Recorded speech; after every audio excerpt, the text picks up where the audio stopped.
I gotta Okay. fix it though. It's pretty bad, Yeah. but it's all good. Okay. I appreciate you fixing the schedule for me No, no, you're or good, fitting bro. me in. Yeah, yeah, no worries, bro. All right, so let's get into it. So go ahead and share your screen. We'll briefly talk before you start. We The start. entire screen or just Valorant? Just Valorant. It's fine. Yo, Haas LDN, what's up, my brother? All right, let's get into here. All right, great. So I usually start off by asking my students, if they've watched the VODs or the streams before. Have you watched the Okay. streams or any of the content before? Yeah, I've watched a few. Okay, good. I just asked just to see if the student will know how the sessions go. That's all. That's why I ask. So then if you've seen a few, you probably know how the sessions go, right? So, Yeah. the first session, the assessment session, usually we don't talk.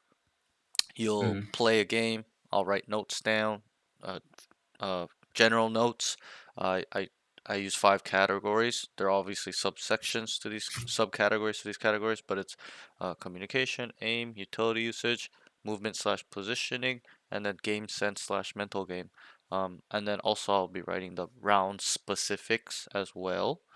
And then yeah, we'll get into a custom after you play, and then we'll kind of go through your game, the notes, kind of, what you're doing, what you could do better, what, is probably bad, what you're doing well, usually, stuff like All that. right.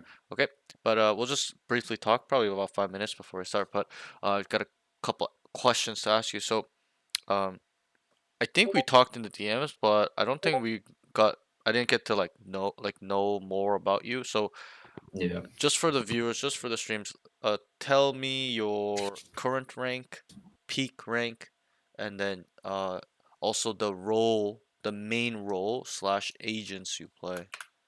All right. So I'm currently ascendant. I've had a rough time. This is my first time being ascendant, so Okay.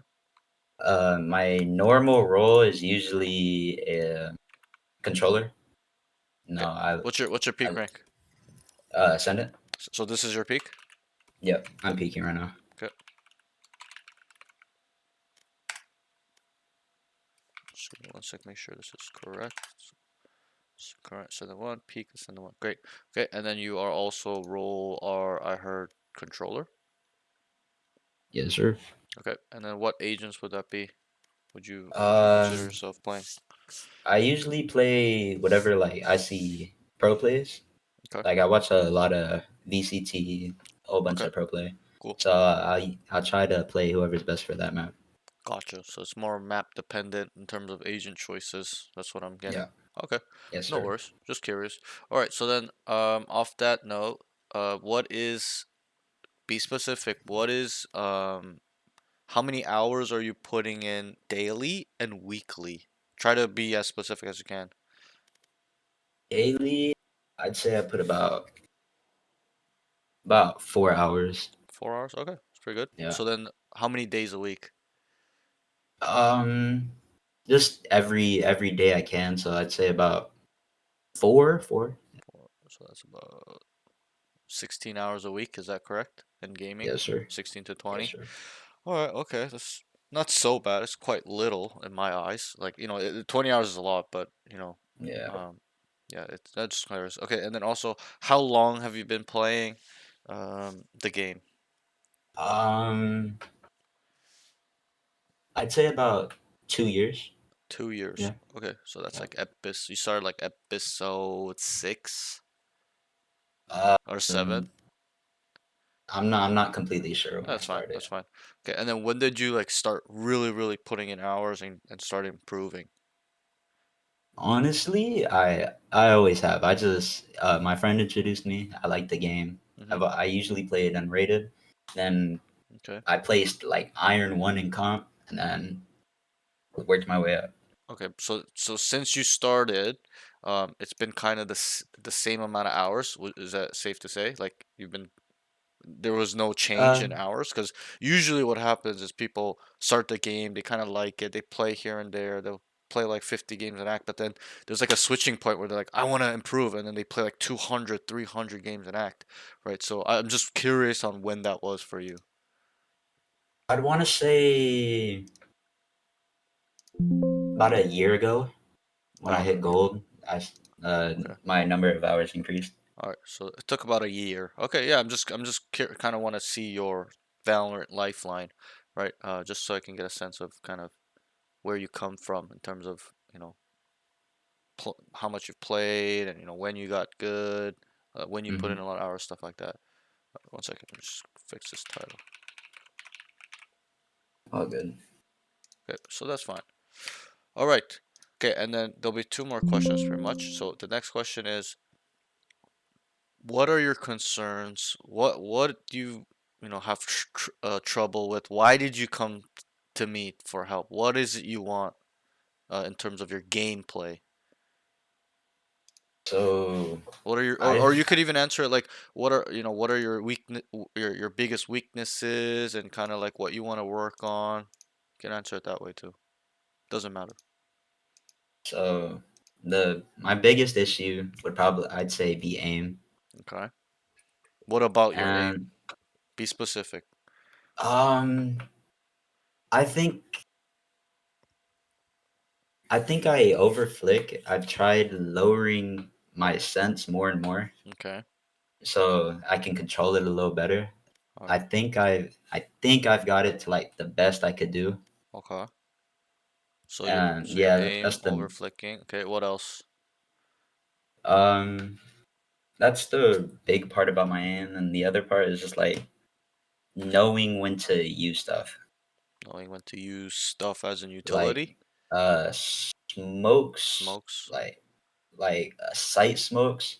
Yep. I know like how to use them, but I'm not sure like when I should use I them. see. I see. You know how to place them, but you don't know the timing in which you should use them. Is that Yes, correct? sir. All right. Yes, Good. sir. I can help you with that. It's very simple, but just curious. Okay, so then uh you would say that your main concerns right now are just your aim and then utility usage. Is that correct? Yep. All right. Cool. Great. Okay. Then I was just curious, very curious. I ask these questions to all my students just to get a feel of what's, their problems they believe it is, stuff like that. Usually, I'll be very honest, most people come to me like, "Oh, I have an aim problem, I have a problem." I watch them play, I'm like, "You don't have an aim problem. You have a brain issue, like a knowledge issue, game sense issue, understanding the game in depth issue." Usually, that's like 80% of the time, 85% of Hmm. the time. So, yeah, we'll take a look on that. But this last question. So, what are your goals in Valorant? What is it you want from Valorant? And be as specific as you can. I don't want to hear these general ass answers. All right. I'm not trying to, bash you or anything. It's just a lot of my students give me this just really, really bad answers. I'm like, bruh, like be specific, right? So, go ahead. What is it you So want I from don't. Valorant? What's up, Cozy? So from Valorant, honestly, Yeah. I want to reach at least Immortal Okay. and start content creation. Cool. Great. I love your answer. So you want to be immortal to be and then start doing some content creation. Yes, Great. sir. Love it. Okay, good answer. So most people, when I ask them this, they say, "I want to go pro. I want to be immortal. I want to be immortal 3. I want to be radiant." But there's nothing like that second part, like you told me, which is like a added on thing, right?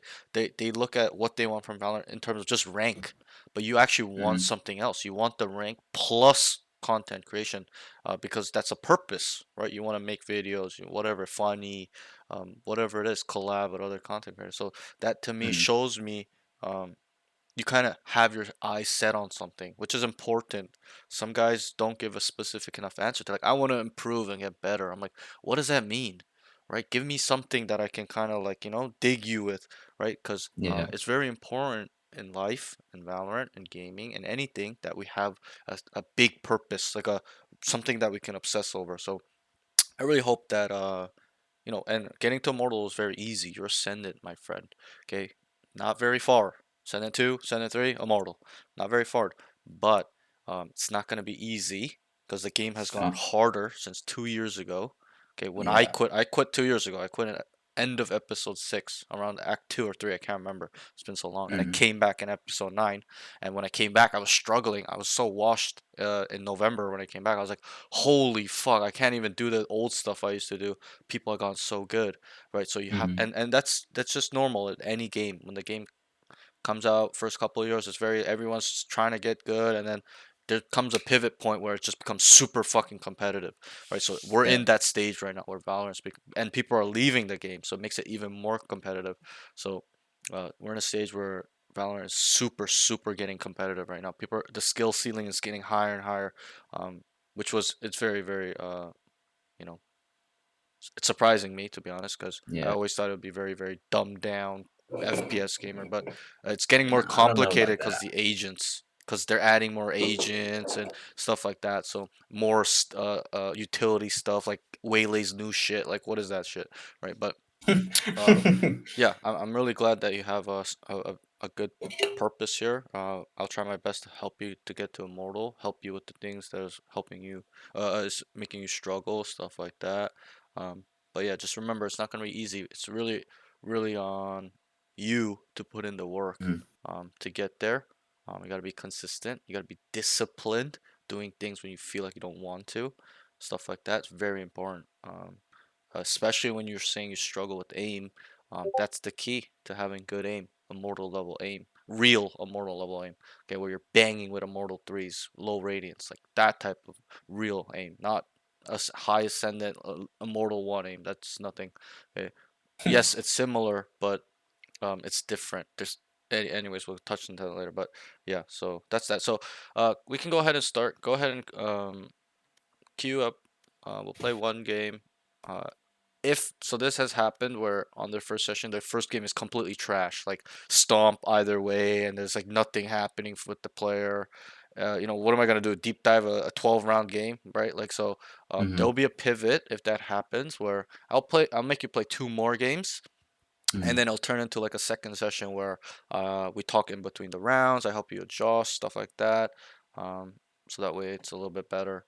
And All right. because if I make you play a second game and then we do a deep dive, it's gonna be like a 5 hour set, 4 hour session, 5 hour session. So um, All right. I just like to pivot to second session, um, and then yeah, we'll go from there if that happens. Usually it doesn't, but yeah, you can go ahead and queue. So and how old are you? I'm 17. 17. Okay, you're young. Good. Okay, and also, which region are you? East Coast, West Coast? I'm assuming you're from Um, America. East Coast. Okay, cool.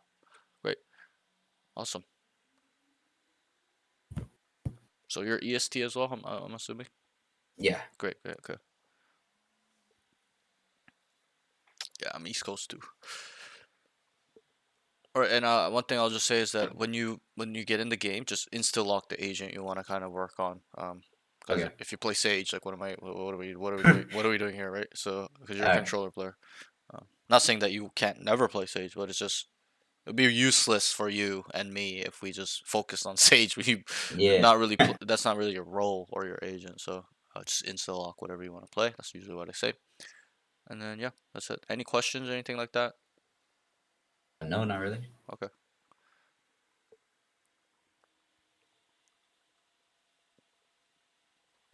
Yeah. So I'll just briefly touch on me. So I started with as a Sentinel Cipher player when the game came out. I never played. I played from like the beginning, but never was like Match straight through found. 5 years. I played on and off, like played Mm. 3 to 5 months, and then I'd quit for a year and then come back, play another 3 months, quit for like 8 months and come back. It's like rinse and repeat very often. Yeah. But yeah, I started with Sentinel and then went to control. First time I went to Immortal was playing controller, so I played Brim, Omen. Pretty much that was all I played. Hmm. And then the first time I went to Immortal 3 as well was with controller. Um, was with Brim mostly. I was playing a lot of Brim because he was so broken back then. Even now, I think he's very Who you strong. He's pick first, underrated. Reyna? Or People don't like A1 Brim because he CNV? doesn't You have pick. the I'll pick after. refreshing smokes, right? Well, are you gonna be the other one? Yeah. I Yeah, mean, What I do you personally prefer? love Because Brim. I don't I care. love Brim. His stim is I'll so probably go strong on Reyna. attack. Yeah, So you go I Reina? like his I would probably I like his whole kit on prefer Ascent going and Reyna. Fracture. Okay, go Center Reina. fracture, yeah, yeah. He's very good on fracture. The Maldis are very good. I think he would be way more competitive if they actually made him have 2 smokes and make it refresh too. That would be very interesting. No, I don't know, because I feel like there's a lot of agents like that. Yeah, I agree. I agree. But I think that's why he's not popular though. Is because he gets 3 smokes and that's it. Every other smokes gets refreshing smokes pretty much. Just, Yeah, right, like Viper has a well, hers is like stationary, but still it recharges. it gets back. Yeah, it comes back with the stuff, the Viper poison shit when it refreshes up. I forgot what it's called. That's the one smoke. That's the 3 smokes I never played was Harbor, Viper, and Astra. To be honest, I just always I've played. never really Viper. played Harbor too much. Yeah, I'm not a fan to be honest. I think he's good. I think it's quite cool. I'd probably see myself playing Astra more than Viper though. Viper seems just eh. That is why I'm here. But okay, so I usually tell my students up to this point, don't be nervous. I know people, the stream watching you, don't be nervous. It's not a time for you to show off. Just pretend I'm not here. Okay, just really lock in, try to Alright. win the game. Want to see when the game is hard. Okay, so we'll talk after the game. Good luck, bro. And I'll Alright. see you. Okay, bye. Alright, later. On some kind Vipers, more of a senti. Yep, I agree. I I'll be agree. here to go. I'm gonna start just up here. Yeah, I can flash this for you right now. Let's go for one. You see when I can blind for you? I agree actually that Viper is a senti. So No, don't blind unless they're here. Alright. They're here. Cover going out. Quick 70. he starts on B. I feel very, very, very good actually today. Like I don't feel so We're not fighting, tired or that's fine, anything. by the way. Fuck, I forgot to get water, so I have to sit here for 40 minutes with no water. Too mid. He starts Two more on spots E. today, They Three, three, call three. They're dashing on us. A. Placing alarm bot. Cover going out. 55 Silva. Spike planted. Traveling. Reloading. Reloading. Last player standing. You're not.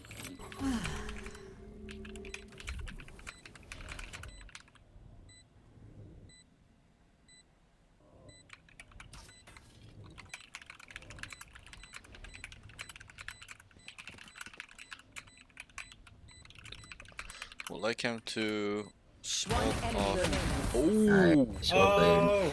Don't rush me. That was actually nasty, bro. There should be a sheriff somewhere. Yeah, heaven. Yeah, there's Like check one him him. that to could be one of smoke those. off A and keep smoking it. They're nothing to Kind of stop smoking it. That was kind of crazy. How'd you do that? That was incredible, Reyna. And they told me the monster.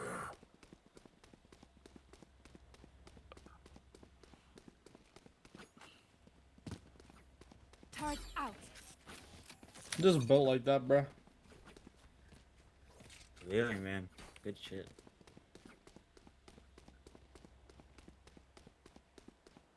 So I think his communication seems quite weak.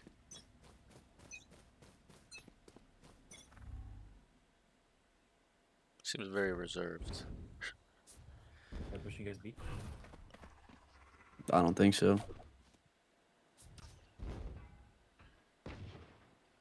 They shot top mid. There's none aiming at the moment.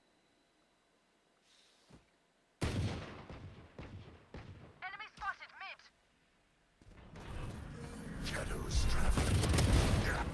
Oh, there's one more. Huh. Clove is there. It's round 2. He starts cat Still in sight. side tree. Slow round. He's kind Spike of not planted. peeking. For One it. hell, One enemy remaining. hell. Nice. Well played, guys. So that round Yeah, was do you like want it the looks silver? okay, but in my eyes it's actually quite bad. He kills the Reyna, but he's like I think I'd rather him play in cat than tree. I think we push A main. Because he had the space, but he was too scared. I'm just gonna sit there, or not. I'm gonna be B with the judge.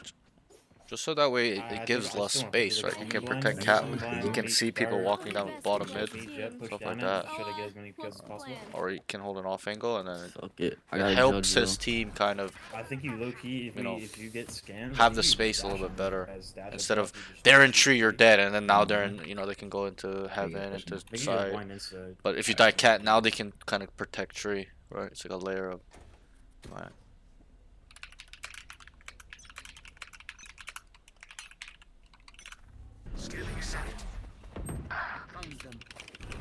Well, how There's unfortunate. another guy behind me. Yeah, that guy's the luckiest player of all time. I killed him though.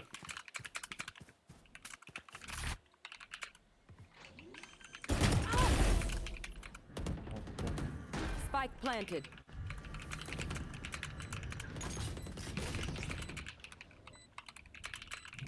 Cutting their vision. Placing alarm bot. One main. Turn out. Turret destroyed. Last player standing. Good job, good job. Yeah, I'm just stabbing you full blind is nuts. Yeah, I mean, just lucky guy. I didn't even hear the debt updraft over me either. All good, all good. So what, are they just gonna go A every round? Like, Probably. He really did just sprint around that corner though. Just had tapped me. Full blind.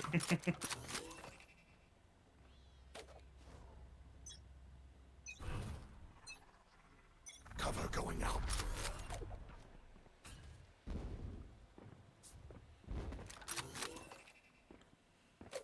KJ, can you jump spot mid?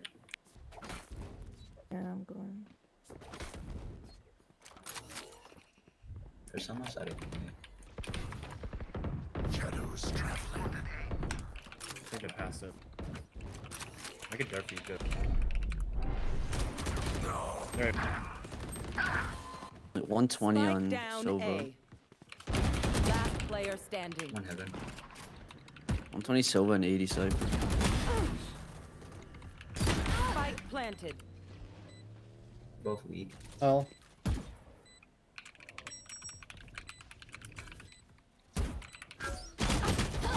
Nice try.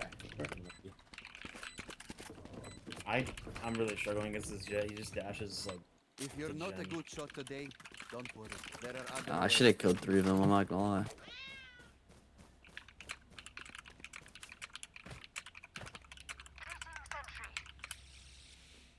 Well, they've gone A 4 rounds in a row. Yeah, you guys just want to force You- stack A, and then I can just play retake here.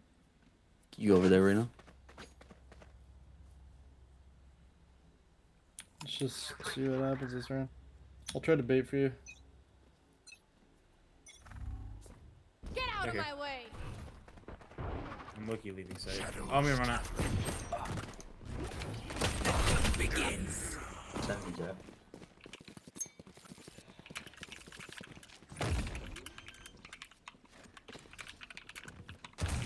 Spike planted. More heaven.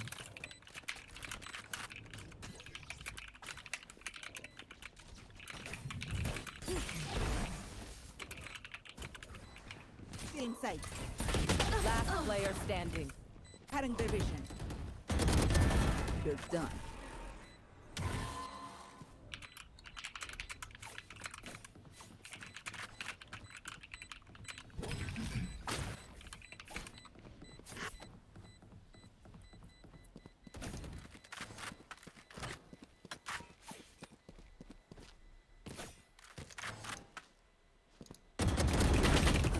Bro, where are my fucking bullets, man? Nice try, nice try. I'm the last thing they'll see before they die. Just stack A. I'm gonna come. Yeah, you guys can force stack A. I can't give a shit. I'm gonna play like heaven.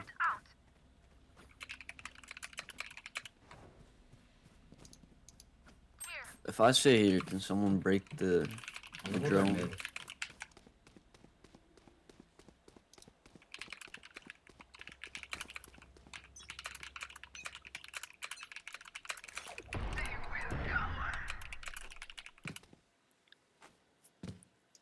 very.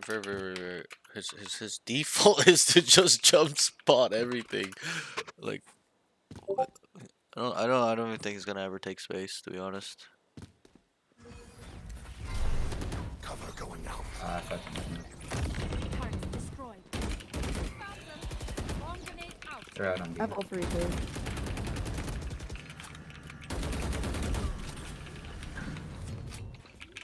One mid. I'm close to. Spike planted. Gotcha, son. My turn. Pushing up CT, Clove. Last player standing. Needs to use his flash on defense to deter people.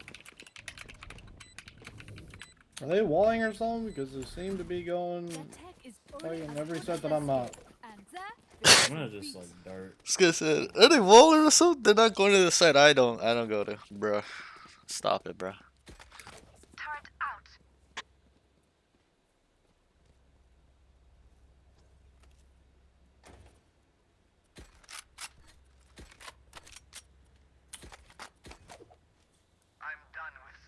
Safe for next, Sova.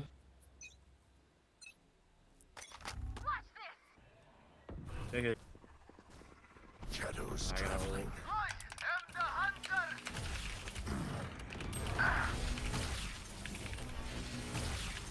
Reyna's at 50. Reyna's literally. Spike planted. There's a trip on the door. Cover going out. What the fuck?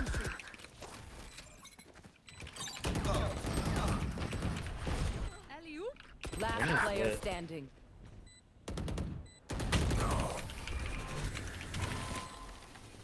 Oh my bad. Stay alive. I want their life. At this point, just start playing a full retake. Okay.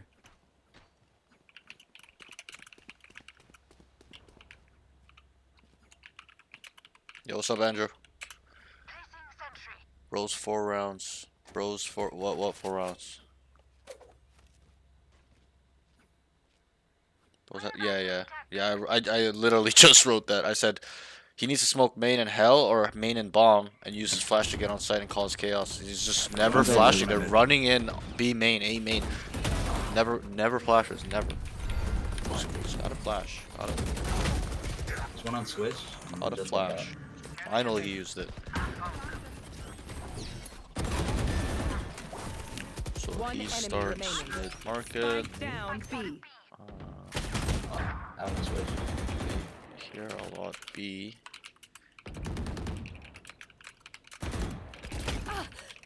There's. Kills Jet. Okay. Paranoia's sight and gets one more logs. And Act on my intel. Don't give gets them time to traded from reposition. switch. Decent round. That was a much better round from what I've been seeing, to be honest. Won't lie. Appreciate you. They definitely don't go burst. Overall, his comms Yeah, are I'll start off. way too quiet.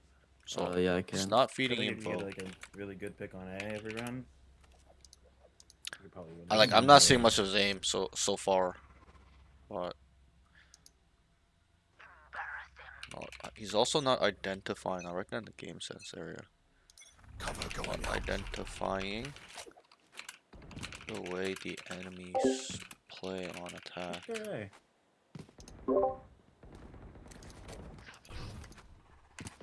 He's playing reactionary. Shadows traveling. He is playing reactionary. We gotta be playing anticipation, prediction, being ahead of them, being ahead of them, right? Like here, they started B, we killed 3. He should have walked down mid like long time ago. Walked down B Cover main. going out. He's not feeding info as well. He's bottom mid. Just heard Bottom them. mid. Not saying shit.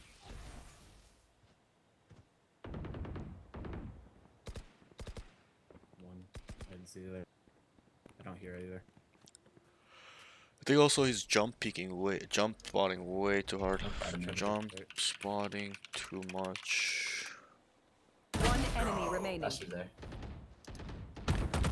Starts tree area. 30 seconds left.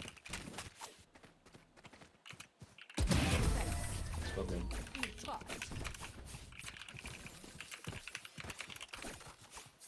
Their lives are so Need a drop. meaningless. Hey, just give me a Might hand. as well What's up? give them to me.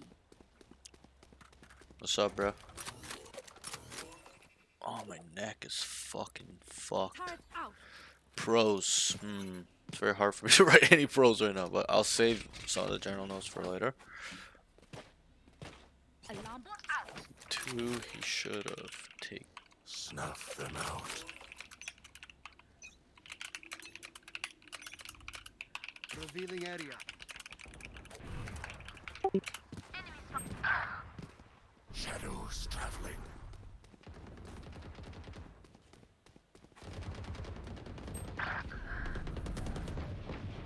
Blinding. No. Last player standing. Interesting. He starts on B. Nice try. I'm amped. KJ, you Let's want to go. go upset B? I got Or things A? to do. I need this. That was a better smoke, to be honest. KJ, can you buy me?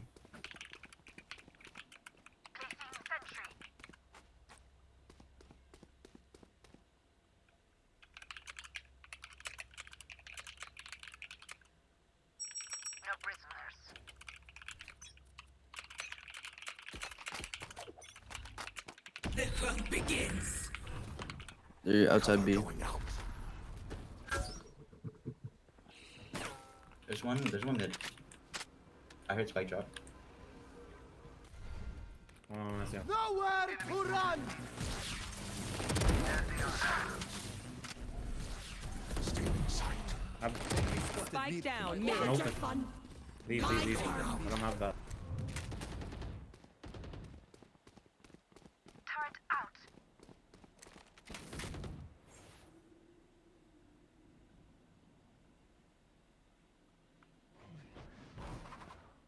In market.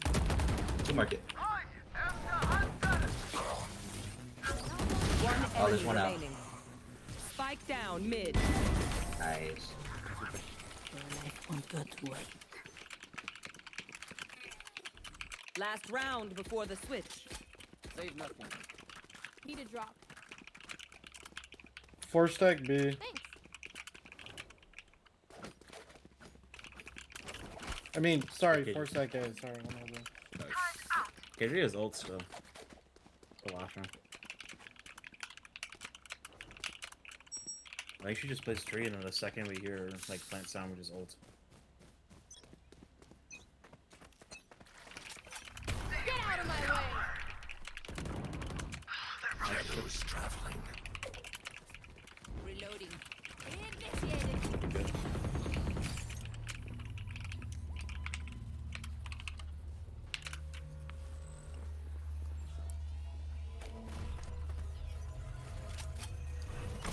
Area's clear.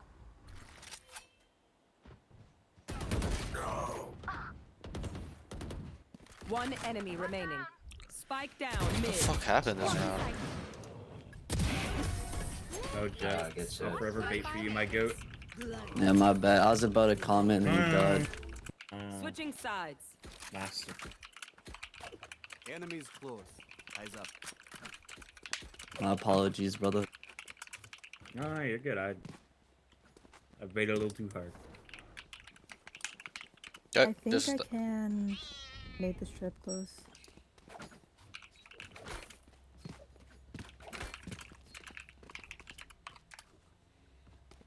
I think it's a little bit of a body shot, even. Little bit of a body shot. I'm gonna try to go fast in the tree from mid. That's cool with you guys. Just Ruin it. I'm gonna smoke your bottom mid. not delete. I should be good. I'm just gonna jump P. If he's there, I'll come with you guys. If there's no one Smoke bottom mid, I'm running down. So I haven't been able to see him delete, Shadows. to be honest.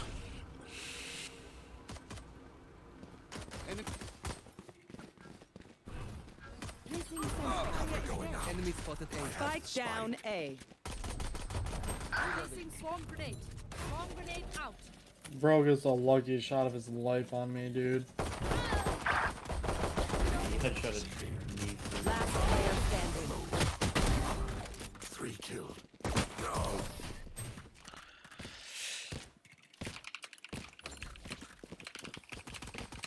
Is everyone's tech still working? Double check it, please.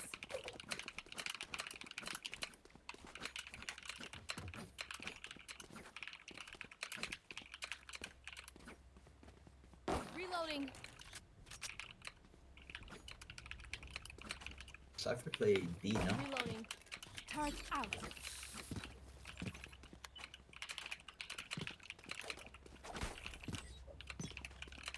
Let's just wait out this one way. Let's wait it out. Placing Take sensor. time to I was gonna push up. Guys should just go A. They have all the info. Like, I don't know what you're sitting out there for. Shadows. He's really lacking in his identification. Reloading. Cover. Blinding. Last player standing.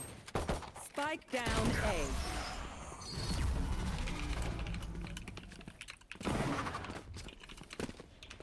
The enemy only looks composed. Their hearts tell a different story. Need a drop. Thanks.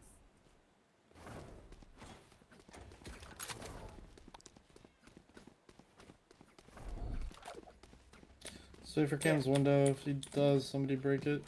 I got you. I can break it. I mean, you just blind. Just fine. I can break the thing. Just fine. Alright. Stealing sight. Reina Reloading. killed. Shadows traveling. Placing swamp Shadows grenade. traveling.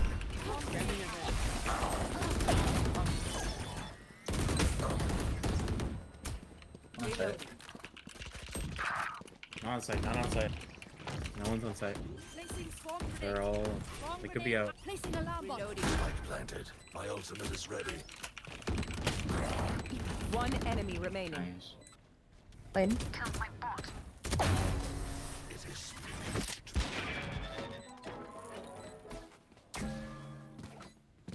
As much as this world hurt me, it's mine, and I will kill to defend it.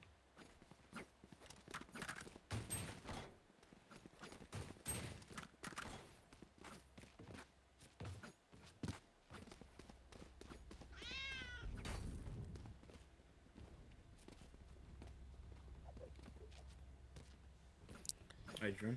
So I just wrote that around. They go 5B, they kill main, it's 5v4, he throws smoke market and then spawn, they come out, it's 3v3, he needs to kill Cypher trip on him, better. So it's just, he's just on that trip forever. And nobody can trade that. Typical fucking garbage ass diamond gamers. Alright, I'm a blind in 3, 2. Stay down. Lost sight. Last player standing. 117. Spike down A.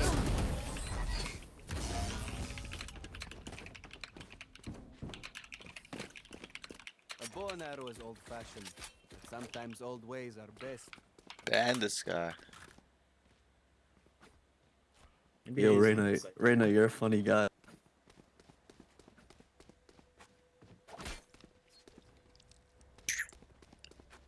Any of my mods here?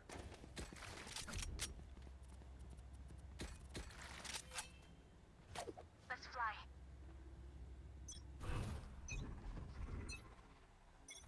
Cover going out.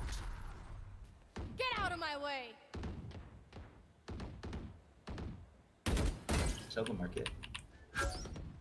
Turret out.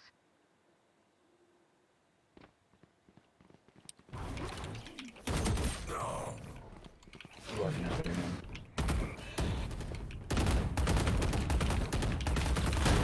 Two-way, man. Our carrier's dead. Last player standing. Spike down mid.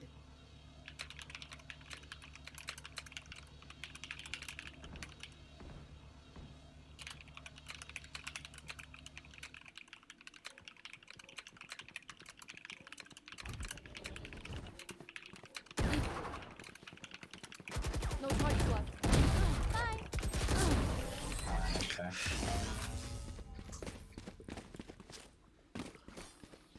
Okay, I mean, Note down your observations. this then game let's is a run it little again. bit. Bro, it's hard. I'm not bashing him. I'm just really off this one game. It's hard for me to really say anything pro. Like he doesn't calm. He's whiffing, body shotting. His utility usage, it's all right. Movement positioning needs a lot of work, bro. His game sense and mental game. I think he's quite positive.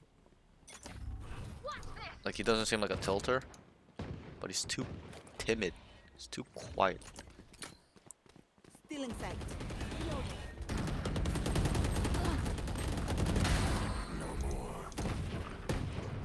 Revealing area. Last player standing. Spike down A.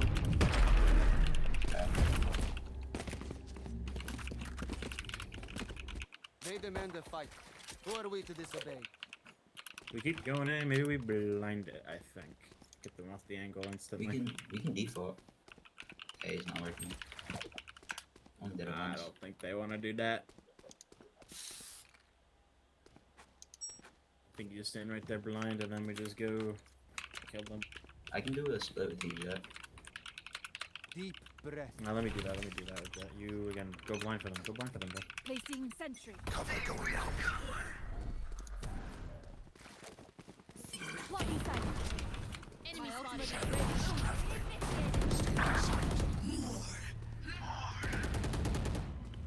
Where's the second smoke?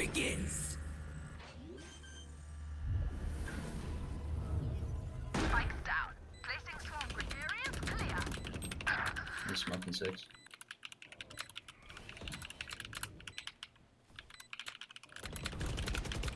Cover going out.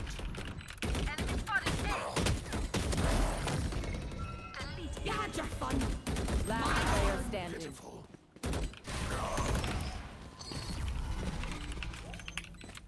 My bad, I whipped on the Cypher.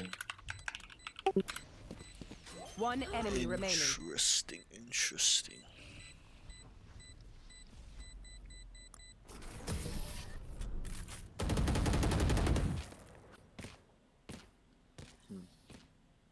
Match point. Watch them run when lit by my sonar. That's when we strike.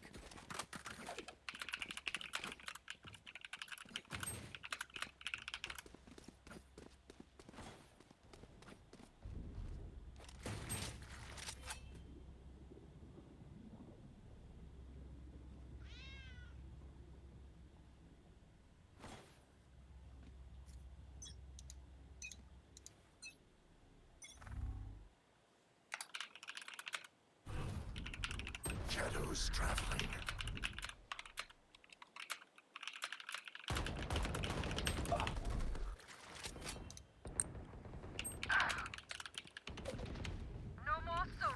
Yeah, I'm not sure what I'm supposed to write this round. He just Last player standing. sits down. top mid. Well, Read in. this team was nice. Got 3. One enemy remaining. Now 4. There's a lot of problems with him. I got the spike.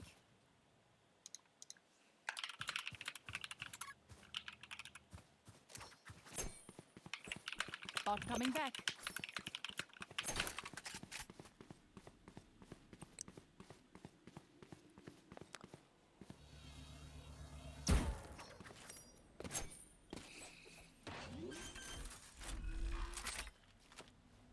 Spikes down.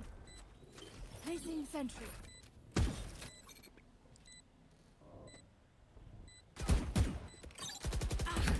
Down.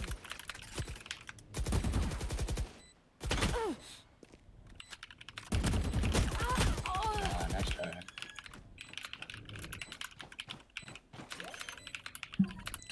All right, GG.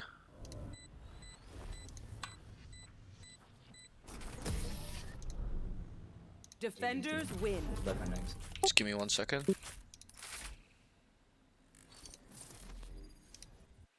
Okay, I'm just gonna log in real quick. Okay, you can stop sharing your screen.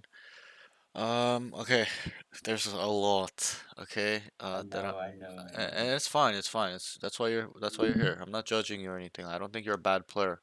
All we have to do is tweak some stuff, kind of work for you specifically. This is not really the case with a lot of students, but for you, we just got to focus on more fundamentals, like rule fundamentals, utility fundamentals, and then our mechanics. So this session won't be so much of a deep dive because that game, bro, I'm gonna be really honest. Um, there is a lot to deep dive, but it's not gonna be like a deep dive like you've probably seen before, where like Uh-huh.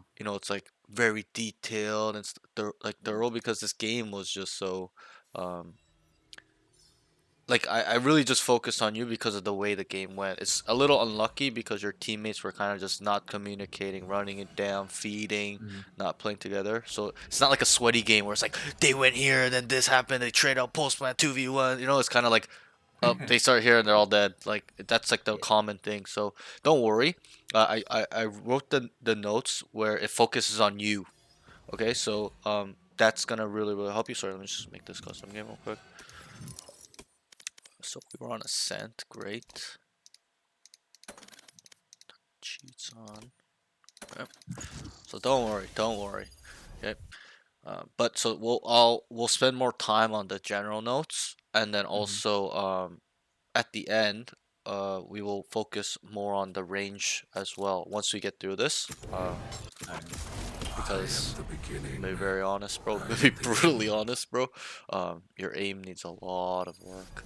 I I think know. at the end, you actually showed me a like shining light. I was like, oh fuck, he actually can delete people.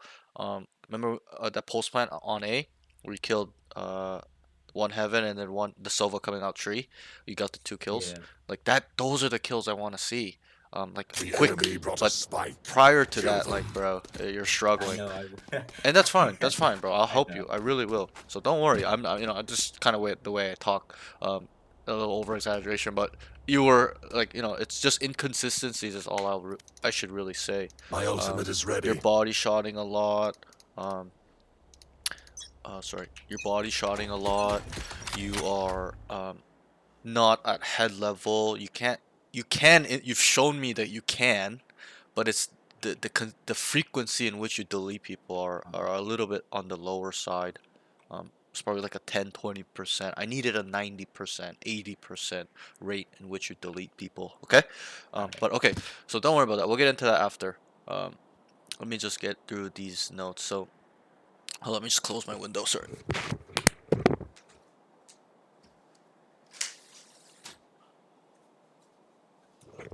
All right.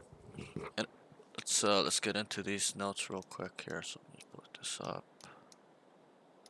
All right. So let me just share my screen too. Can't forget that.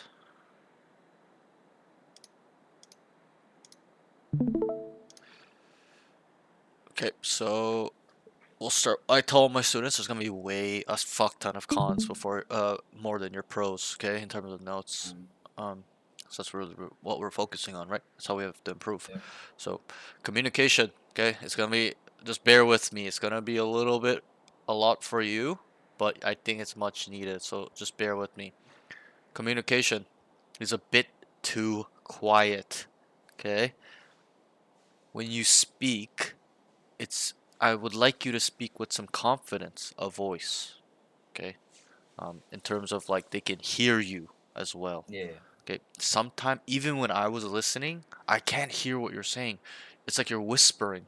And I'm not saying yell or stuff like that, but um, you know, make sure the mic is close enough to your mouth, or just kind of just say it with your chest with confidence. You're a little bit shy, right? You're a little timid in that way, and that's fine. I know a lot of people are very. I used to be the same, where you're very like I used to be very antisocial and shy, and not Mhm. outgoing. I used to not want to talk to people, stuff like that. Um, but it's very needed. Um, I wouldn't point this out if it wasn't uh, you know, it mattered. It does, Yeah. okay? Think about it in this way. In a fight, in a real SWAT effort, right? Do you think they're just gonna enter a building, not talking to each other, just silently going in the building? Nah. Nah. Nah, they're gonna be talking to each other. Guys, ready? Break the door. yo, watch this corner. I got this going left, right, yo, and then start screaming, put your hands up, right? If you're in here, put your hand. Like they're yelling and they're communicating. I got this. Watch this. Watch your left here, bro. Watch, clear this room. Room's clear, right? So that's kind of what they would speak and how they would speak. You think they would whisper to each other? Nah, nah. Yo, they're in this room, bro. Like they would never, right? So Yeah, I get you. just add a little more volume, confidence to the way you speak. Okay, so let's move on. The next thing, and I think it's important because at the high level, um, if you kind of speak like that, they're gonna make fun of you. And I'm not saying that there's anything wrong with you. It's just they're gonna be like, what'd you say, bro? Why are you whispering, right? Because everyone is confident at the high level. Immortal 3. Everyone Yeah. kind of has their own voice. They've developed it. I'm not saying that you don't. It's just from what I saw this one game, and I know it's one game. So let's move on.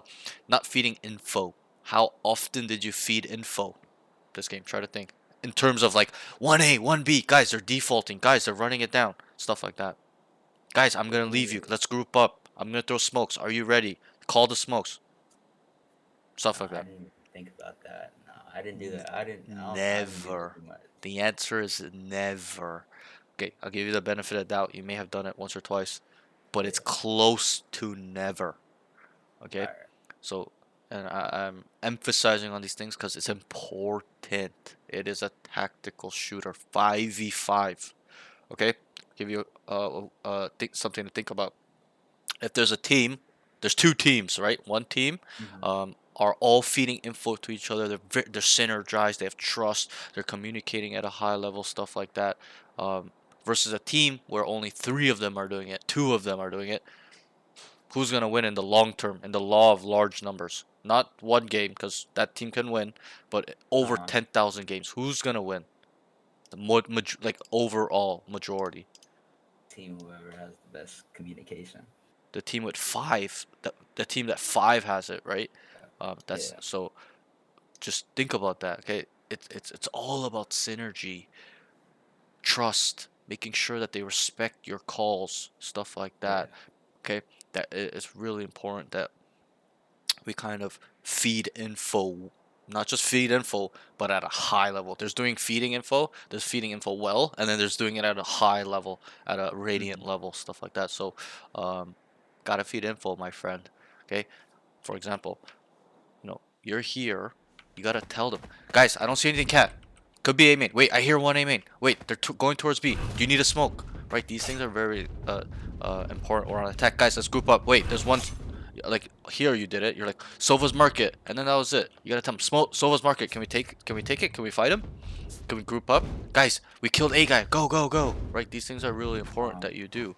And a way to think about it as well is communication you think is useless is actually very important. Like the small ones, like I told you, I'm leaving you, bro. You're alone. Hey guys, I'm walking down mid this round. Stuff like that. Okay, nothing here. I don't see anything. I see one. I see three. Okay, whatever the communication. In terms of small, most people find this very non-existent in terms of they think it doesn't matter, but it matters. Okay, because it's providing info, right, and or helping the team kind of be on the same page. For example, if I tell my team I'm gonna walk down mid, okay, they know the risks, right? They know if I could die. They know that I could go down mid, take space, and then when I take space, they know that too. Yo, Omen has mid. They can only be A and B, right? So it helps them prepare mentally. If I tell them I'm walking down mid, they just know if I die, and if they're ready for that, they know already I could die, and when I die, they already know. Okay, somebody has gonna have to come pick up tree, right? So it's helping the team stay on the same page, right? So let's move on. The next thing is needs to call what he sees. Okay, you don't call what. How many times did you jump spot here, like this? Few times. A few times. And what did you say when you were going like this? I didn't say nothing. You didn't Surprise, say motherfucker. nada. You didn't say nothing, and that's the issue. Okay. 1 second. Yo, Hertz, thanks for the follow. Hurrix, sorry. But yeah, so you gotta say something when you jump spot this, guys. Nothing mid, nothing tiles. Then and then there's a problem with how many times you do it. We'll touch on that, but you know, you clear it, you gotta just kind of tell them nothing there, and then you start taking space. Okay, because if nothing is here, there's no resistance, there's no shooting, there's no utility, then we're gonna have to kind of feel it out. We're gonna have to see, right? We can't just sit here forever. Here. Okay, we gotta come down and stuff like that. We'll touch on that when the round specific comes, but this is communication. So you didn't say anything, even when you're on B and when you're mid. Jump spot this. You don't even say nothing top tiles, guys. Okay, you're just in your own world. You gotta communicate that they are nothing is there, so the cat guy knows that nobody's walking up on him, right? So it's important that we communicate all these things. Even sometimes tiles, guys, nothing tiles for now, right? Usually it's the cat guy's job to tell nothing tiles to the mid guy, so that way he knows or kind of understands that nobody's walking up on him if he's like this, right? So Yeah. and that's why they play mid together. There's one bottom mid here, and then there's one cat, so that they can watch each other's back more. This guy has to watch top mid for cat guy. Cat guy has to watch tiles for the mid guy, right? So these things are very important in terms of communication. So the easiest way to fix this is you always communicate what you see. Not always like and yap around, but you start like the important stuff. So you start here, there's nothing. You tell them, nothing B main, guys. Guys, I'm walking down B main. Nothing B main. They can only be mid and A, right? This is information. Whatever. Yeah. Okay. If you see them, yo, 3. You gotta always tell them what you see. That's the easiest way to fix this problem. Just whatever you're looking at, provide them the info, and especially when it comes into terms of A main, B main, because that's usually where people should be, the enemies, right? That's really Yeah. how they lead up to taking sites is through A main. So, you know, in those moments, you gotta tell them, like especially mid, when you walk down mid, okay, you gotta tell them nothing mid, and we'll touch on this, okay, in the rounds, but I'll explain it more in detail. But it's very important that we communicate what we see, and not just generally, for example, or you know, not just what we see, but what we hear, I should say as well. Okay, we're B main, right? We hear a lot. Most people, this is a specific example. Most students, they'll be like, all here, all. They'll hear two guys, all here, guys, and then the whole team just starts fucking running B, right? But it's not true. It's not all of them. It's only two. So not only is it important to call what we see and hear, it's very, very important that we are specific and detailed in what we see and hear. Guys, I hear two. If you don't know 100%, you talk in possibilities. Guys, could be three. Wait, it's like 2 to 3, 2 to 4, bro. It's a lot, right? So it's important that we kind of work on this skill. And a lot of the students give me the excuse. Well, Parks, I'm in gold. I'm in plat. I'm in silver. They're not going to listen to me, bro. I'm like, I don't give a fuck if they're not going to listen to you. Why? Because I'm trying to, it doesn't matter. I'm trying to get that student, you or all my students, ready for when they are high level. Okay? It's when you're in the position, when you're in that rank, that these guys don't make fun of you. These guys don't think you're retarded. These guys don't just start griefing you, or you know, just saying you're a bad player, like, or yelling at you, right? So Yeah. because I've been there. I've been in those positions where I don't communicate. They're like, what the fuck's wrong with you, bro? Like, can you communicate? Can you tell us what's going on? Right? And it's not a good feeling. So I'm trying to help all my students understand that I don't care. I don't care if you're in silver or bronze. Get used to communicating so that way when you are in the high level, you will be ready. Okay? So it's all about being ready and getting, you know, being just polished for when you do start reaching that elo you want, because you're already there, bro. You're so close, right? But I'll be very brutally honest, not to bash you, to your communication is not even close to my standards for Ascendant 1. Okay, there's a lot of Ascendant 1s that communicate very high level. Okay, even some Yeah. plats and stuff. But I Yeah. think this is probably one of your weaker points, and that's fine, bro. It's fine. We just work on it, think about it, and it'll improve. And the important thing is to just make sure that you kind of make mistakes on your comms and grow from them, learn how to be more specific, detailed, feeding info that wins rounds, right? You got to think about it that way. Feeding info is not about talking to each other. It's about feeding info in which to set up the team or the player to raise the success rate in the round, to provide value, okay, on things they didn't see or realize as well. Okay, so let's move on from this point. Needs to be a leader. Okay, I don't care who what type of personality you are, which students has which excuse. Okay, I teach this to all my students. Why? Okay, especially in Valorant, and this is a life skill. It's not even a Valorant skill. Okay, Mm-hmm. in Valorant, okay, it's even more crucial to be a leader. Why? People are so clueless. They are so unaware, even if they're immortal. To my in my eyes, like sometimes I watch some immortal students play. I'm just like, what the fuck? How is this guy immortal? Right? Just don't know what's going on. So you gotta be a leader. You gotta IGL your games to win. You gotta IGL your games to climb. People don't understand that. They think they can just play their role and just kind of go through the motions and stuff like that. But think about it this way. If IGL gives you a 20% chance, this is a rough estimate. Let's say it gives you a 20 to 30% increase in winning the game, chance in winning the game. Would you not take it? Of course, of course. That's 30%, right? So Yeah. that's how you have to think about it. IGLing isn't a duty or just you yapping to the whole team, making calls. It's about Yeah. setting them up, showing them what they need to do to win these rounds, win these games. Okay, a leader will process information. Okay, or I'll say it this way. Okay, the best player in the lobby. Okay, does he know best or does he know nothing? Like a player that believes, knows, trained himself to being a very, very good player, knows he's confident in being the top player in the lobby. Is he gonna Mm-hmm. say nothing or is he gonna help direct the team? He's gonna help. He's gonna help direct the team. He's gonna tell his team what the hell to do. He's gonna Yeah. micromanage them. He's gonna, yo, go here, guys, switch this up. It's not working. Okay, so that's the type of player I develop all my students to be. I need you to be that guy. I need you to be him. I need you to be like, guys, switch it up. It's not working. Guys, let's make a play here. I'm gonna flash out B main. You guys are gonna fight for it. Whatever the thing is. Guys, group up. We need to go right now. Okay, guys, give me some info. What's going on? What are you guys seeing? Okay, this is what's going on. This is what I've seen. I've come to a conclusion. This is what we need to do as a team to take an effect to beat what their strategy is. We need to anti-strat them. Okay, so be a leader. Okay, and don't just be a leader by words, empty words. You gotta lead them by example. For example, by action. Sorry. For example, let's say you've identified to rotate. You guys went B, right? And you identify there's three there. Okay, I'll give you a specific example. Some of my lower level guys, like bronze, gold guys, they'll be like, rotate, rotate, rotate, and they're just sitting here, rotate, hey guys, leave, leave, leave, and they're just like this. What is wrong with this? What is wrong with it? Yeah, telling the team to leave, and he's sitting here. He's like, leave, guys, go, go, go, leave, leave, go to A, go to A. He's just sitting here like I'm the person. This is how he's playing. Guys, go, run, run, run A, bro. And he goes like this. I get what you mean. What is wrong with this? He's not leaving with the team. He's telling the team to leave, and he's telling sitting them aim. to He's leave. sitting B main, right? Yeah.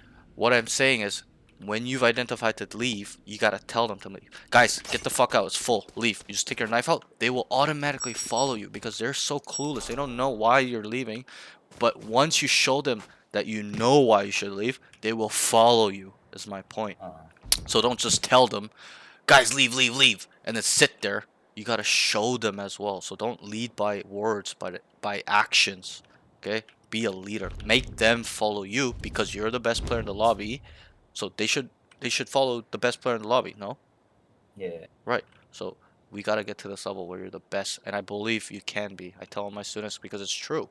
I wasn't always the best player in the lobby. I was always bottom fragging when I started the game, but there was a pivot point where I decided that I wanted to be the best player in the lobby, right? So and I learned these skills. Okay, even though I was shy, I was timid, I had no confidence in myself, I had no sense of identity.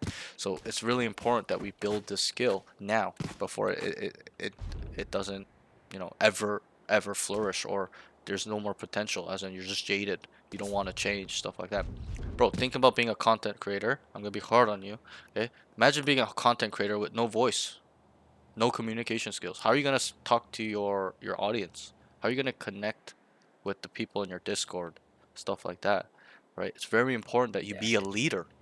Imagine you start a Discord as a content creator, or you're a content creator and your subscribers are telling you what to do, like your day-to-day life and stuff like that. You'd be like, what the fuck is going on, right? It's like, so just take control is really what I'm trying to say as well. Take control the game. Put it in your hands in terms of communication. Okay, let's move on. We're kind of getting carried away, but I think it's important for you because this is such a weak field for you. That is, we gotta work on this, and it's easy. That's the thing. It's not like it's hard. All you have to do is kind of think about it, open up your mind, and I know you can. That's the thing, and just work on these. It's a skill. It's not genetics. Being able to be a leader, communicating, feeding info. It's not a genetic trait. It's a skill. So think about it that way. What is a skill? It's something we can build on. That's what it means. It's something we put hours, thousands of hours. We kind of put our mind into and get better at it. We can master skills, right? So think that take that in. Okay. The next thing is manage teammates and their utility for plans on execute and setups. Needs to, I should have wrote. So we kind of touched on this. It kind of ties in with being an IGL. Okay. Right. You know what IGL means, right? Yeah, end game lead. Good. Yeah. Okay. I'm asking not to see if you're stupid, just to see if where you're at. So good. It's IGL. Okay. So you gotta become more of a leader, IGL in your games. Lead them to victory, and then also don't just make a plan. Most people when they make a plan, guys, let's A split. That's it. It's finished. You gotta be specific in detail. Guys, we're gonna do A split. I want 4 main, 1 common cat, 4 cat, 1 main, 3 main, 2 cat, 2 main, whatever the combo of a player you want to separate. Doesn't matter, but be specific. Guys, we're gonna do an A split. I want 4 main. I want 3 main, 2 coming cat. I want Jet plus Omen coming through cat. I want Sova, Reina, and then what are we missing? You know, like a Sage, Cypher. We're going main. Okay, Omen, you're gonna throw your smokes as soon as we start droning in, and then I want you to blind Gen. Okay, stuff like that. Guy, you're gonna dart back here, bro. Okay, you guys are gonna. I'm gonna smoke tree as well for you. Tree in heaven, deep tree, and then we're gonna split A. I'll even omen ult into heaven. Whatever utility you have, whatever agent you have, it needs to be. I said it very slowly. I made that plan in what 10-15 seconds, right? It's gotta be in 5 seconds, guys. A split. I need two short. Omen Jet. Okay, everyone else come with me. We're gonna drone in. I'm gonna smoke for you guys. Get ready, and then also we're not making plans off this note. We're not making plans because it's a random plan we want to throw out there. Oh, we're just gonna run it down this arrow. Oh, we're just gonna run a split. Oh, we gotta identify what the enemy is doing first, and we'll touch on that. So I won't get carried away here, but yeah, in terms of our plan making, don't just stop at the basic that everyone does. Make it intense, make it very specific, detailed, micromanage in a productive way, not in a toxic way, but get creative. It's all about getting creative. And I'll ask you, do you think it's about getting your calls right or wrong? I mean, it's getting right. I mean, Yeah, it's nice, but in terms of getting this skill better, how do we improve it? Is it by getting it right every time, or nah, you make mistakes. you Yeah. make mistakes? So that's what I need you to do is to get out your comfort zone, have a voice, be a leader, make plans, and make mistakes. You'll learn off it. Oh fuck, this plan was really bad. We should have went like 4 main instead of 2 main. They pushed out, they fucked us up. Fuck, we should have waited 5 more seconds before going in. Fuck, maybe we should have a lurker and he make noise before we going in. Stuff like that. You'll build upon the skill. It's very, very important that you make mistakes and grow. Okay, and I know you can do that. I really truly believe that. I'm not just saying that. I think you are type of person that you're able to. You're just not trying to, right? It's one thing to know. It's another to take action. Let's take action now. Let's take these things into our hands and become a better, not just a player, but a person as well. Okay, be the person you want to be. Okay, so let's move on. Aim. Okay, so that's it for comms. Aim. A little bit of a body shot demon. Okay, you're a bit of a body shot demon, right? You're shooting in the body a lot, and I know I only watched one game. That's kind of why I just when it comes to aim and I don't see too much from the student, I tend to not focus on the aim too much because also it is the easier skill to obtain, right? All you have to do is work on it every day, have a schedule, have a training session, and be consistent. That's it. Boom, 2 weeks later you're gonna be increased 30% in your aim. So obviously once you start training for like a year, the improvement's not as big, but initially it grows very quickly as long as you're consistent. And we'll work on it at the end. I'll give you everything. Okay, don't worry. Okay, but you're a little bit of a body shot demon, and I just wrote inconsistencies, and I wrote cannot delete. So I wrote this prior to that round here. because you did not show me you could delete people, right? But you ended up deleting them. So I do believe you're able to delete. It's just you're not deleting. I need it every fight, every kill, no excuses, no exception. Needs to be a deletion. Okay, that's how I train all my students because it's important to being able to have high level mechanics where you can delete them. And I'll show you some tips and tricks and a routine and stuff like that. Playlist if you use any aim trader that you can use to get better. Okay.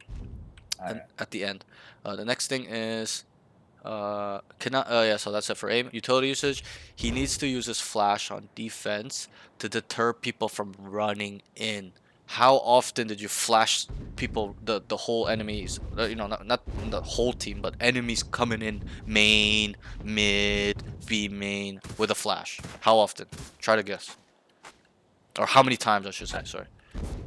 Like once, twice. Yeah, I agree. Once or twice, bro.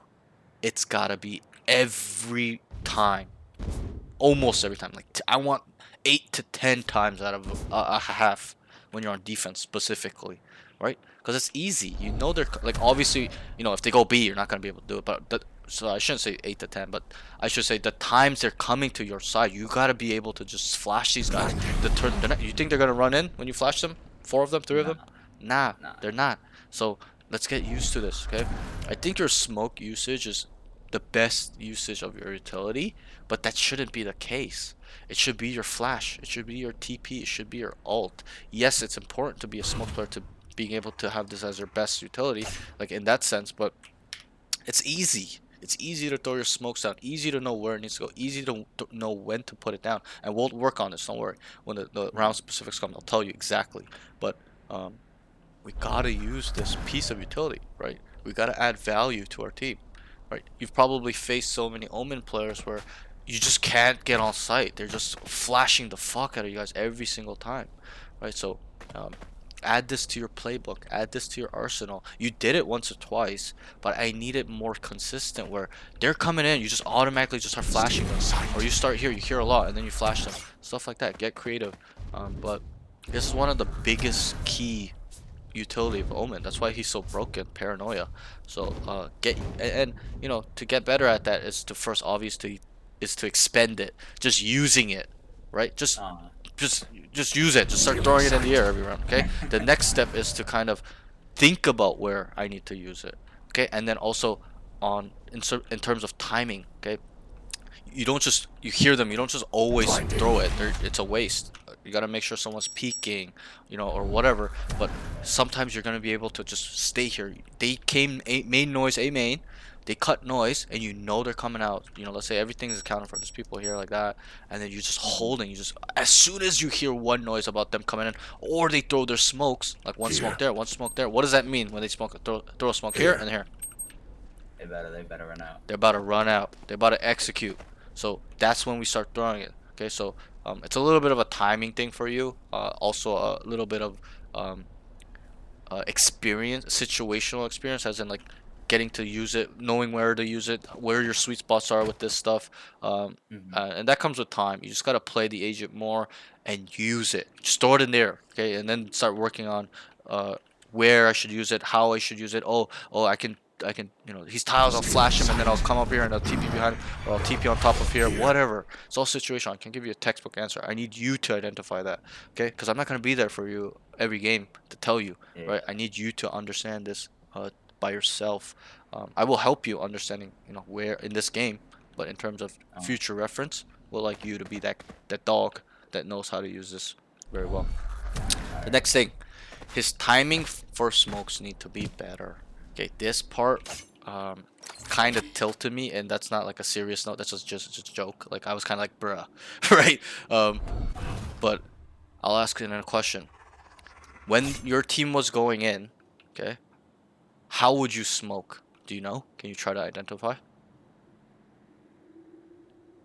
What do you mean by that? Like where? When your team was about to execute a site, okay, how would you smoke? Where/when/how would you do it? Um. Do you know? I'm just asking to see if you know. Not really. Okay, Not so really. I'll tell Like you. I know where I smoke, but I don't know. Yeah, I do know. I do too. It's just I'm saying in terms of when you're executing, do you know how you're smoking, what you're doing in No, terms of timing? no. Okay, and I'll tell you now. Before your team is executing, like they're not executing, they're not in, right? They're here in main, just figuring it out. You throw your smokes. You Shadows do your traveling. smokes like seven. Cover going Maybe out. not seven. That's over exaggeration. Maybe 3 to 5 seconds before they go in. And I'll ask you, Oh, what is wrong with that? uh, we don't get the max value out of the smokes Right? Why? because I threw them too early and they Right. don't And fade what's away. wrong with throwing them too early? Uh, What do they we fade lose? away. What do we lose? Yep, you We almost lose. got it. It fades away what? We just lose the smoke in general, or we We lose the. lose time on the smoke. It goes and you got it right, but I was trying to make you be specific. It fades away too quickly. It we lose time as in if you throw this 5 seconds early, Shadows that's traveling. 5 seconds less where we're on site and they're up. Correct? Yeah. So we gotta get used to the habit of throwing smokes where they're being placed immediately. And the easiest way to think about this too is that you place the smokes where they're taking contact first. So I'll ask you, if they're coming out A main, should we smoke tree first or heaven first? Tree. Are you sure? Are the tree are the enemies in tree seeing the guys come out in A main first or Oh, the guys in heaven? oh, the guys in heaven, The guys in guys in heaven. heaven. Okay, this is very, very crucial that you can understand this because it applies to any site, any map. It's not just Ascent. Okay, if you can just figure out through experience playing and kind of just understanding the maps, they're gonna see a main from heaven first, right? And sight. Yeah. So that's what obviously, we're not gonna smoke sight off. You did one time, but um, we're gonna smoke heaven first. So let's say they're about to go in. They're up here, Here. and then you're here. Okay, they're like, we're going in. Okay, you start Cover throwing going this, out. then you throw this, Cover going then you out. would get ready to flash, then you go Uh, behind them or come back mid late, stuff like that. And I'll touch more in details of your role in the round specifics.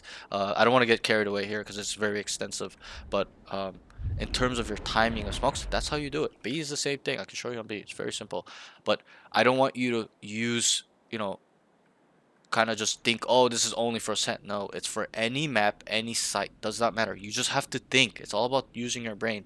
Think. When I come out, whatever main I'm in, whatever part of the map, where are they gonna see me first, right? And I'll ask you for B. Where will they really see you first? Is it gonna be market Here. or spawn? Because those are I the main mean, spots you smoke, right? Not you, but everyone. That's the standard smokes when you take B. Who yeah. sees who first? The market guy will The see A main market guy. first. Good. Okay, if you said spawn, I'd been like, bruh. Okay, because this guy has an angle where the spawn guy doesn't. The spawn guy can see that deep. This guy does. So that's how we would do it too. Let's say, for example, we're here. Here. They're like, we're going in. The jet's like, I'm running in, I'm running in. We smoke Shadows market. traveling. Then we smoke spawn. Cover Then going we can out. throw our smack flash. Then come back mid late if we wanted, and or come out with them. It's all situational in terms of that point. But we're talking about the timing of throwing them down. So that's how you would do it. Okay, don't panic and throw this one down first. Then your jet. You're at the higher levels. Teams hold dead. Okay, this guy in market's just gonna op everyone. And you're all fucked. Okay, so make sure. There's even times where I fake using a smoke somewhere else, and then I save one, and I tell them, guys, I only have one smoke. I'm smoking market, so that way we don't die coming out, and then we all stare at spawn. They're all fucked, right? If one guy's there holding, and four of us swing. It's easier to defend than this one. This one is more of an off angle as well too, because he can be really tight. He can be out here. He can be over here. He can be inside logs. But that's a little bit different because we're not smoking that. But what I'm trying to say is that it's a harder angle to all four of us kind of look and swing. This one's easy. It's Yeah. out in the open. So and there's only really two areas, like here or here. So that's how you need to do it. Okay, just think. Any map, any site. Okay, and by you answering this correct could tell me that you're not stupid. You're a smart guy by you understanding that they are gonna see you come out market first. So that's how you have to look at all sites. Where are they gonna kind of see us come out from this main? Okay, here I'm gonna smoke here first, then I'm gonna smoke here. You gotta kind of I will tell you overall your general protocol in terms of your role, but you gotta develop slash know, or there is common knowledge out there, but for Omen and Smokes players, like the role common, but I would like you to develop your own protocol or experience it and identify it by yourself. So that way you just know now. It's ingrained in you. Okay, instead of it's like a textbook answer. Okay, I'm gonna look at this the sheet. Okay, on this site, this is how I'm smoking. Right? It's more of like a Yeah. feely thing too. But when you kind of wrap your brain around it and use your brain, it's super simple. Just gotta smoke first where they're gonna see you first. That's it. End of story. Then work on the second part, and then you can be creative with the second one. Okay, so let's move on. Alright. The next thing is, so in terms of that note, I'll just finish off. So just need to be better on your timings with the smokes. Like you're losing 7 seconds on a smoke, bro. They don't even last that long, right? So, and you know how rounds can be. They can be chaotic where you get stuck out here, right? When there's a lot of resistance, right? It's not like you guys Yeah. are always going side immediately. So, it's important that we have, we're optimal in our smokes, have efficiency where, the smokes last as long as possible. Okay, it's very very important. Okay, because your role is a little bit different. Um, it can be selfish, but it is selfless in the fact that your role is very crucial, right? If the smokes die, okay, we're fucked. So Mhm. it's really important that we're adding value with our smokes. Okay, smokes players are one of the most important roles in Valorant, and I'll ask why do you think that is? It's very simple, Because they can block like all the floods and right? whatever. Who else can block parts of the map with smokes? Nobody. Nobody.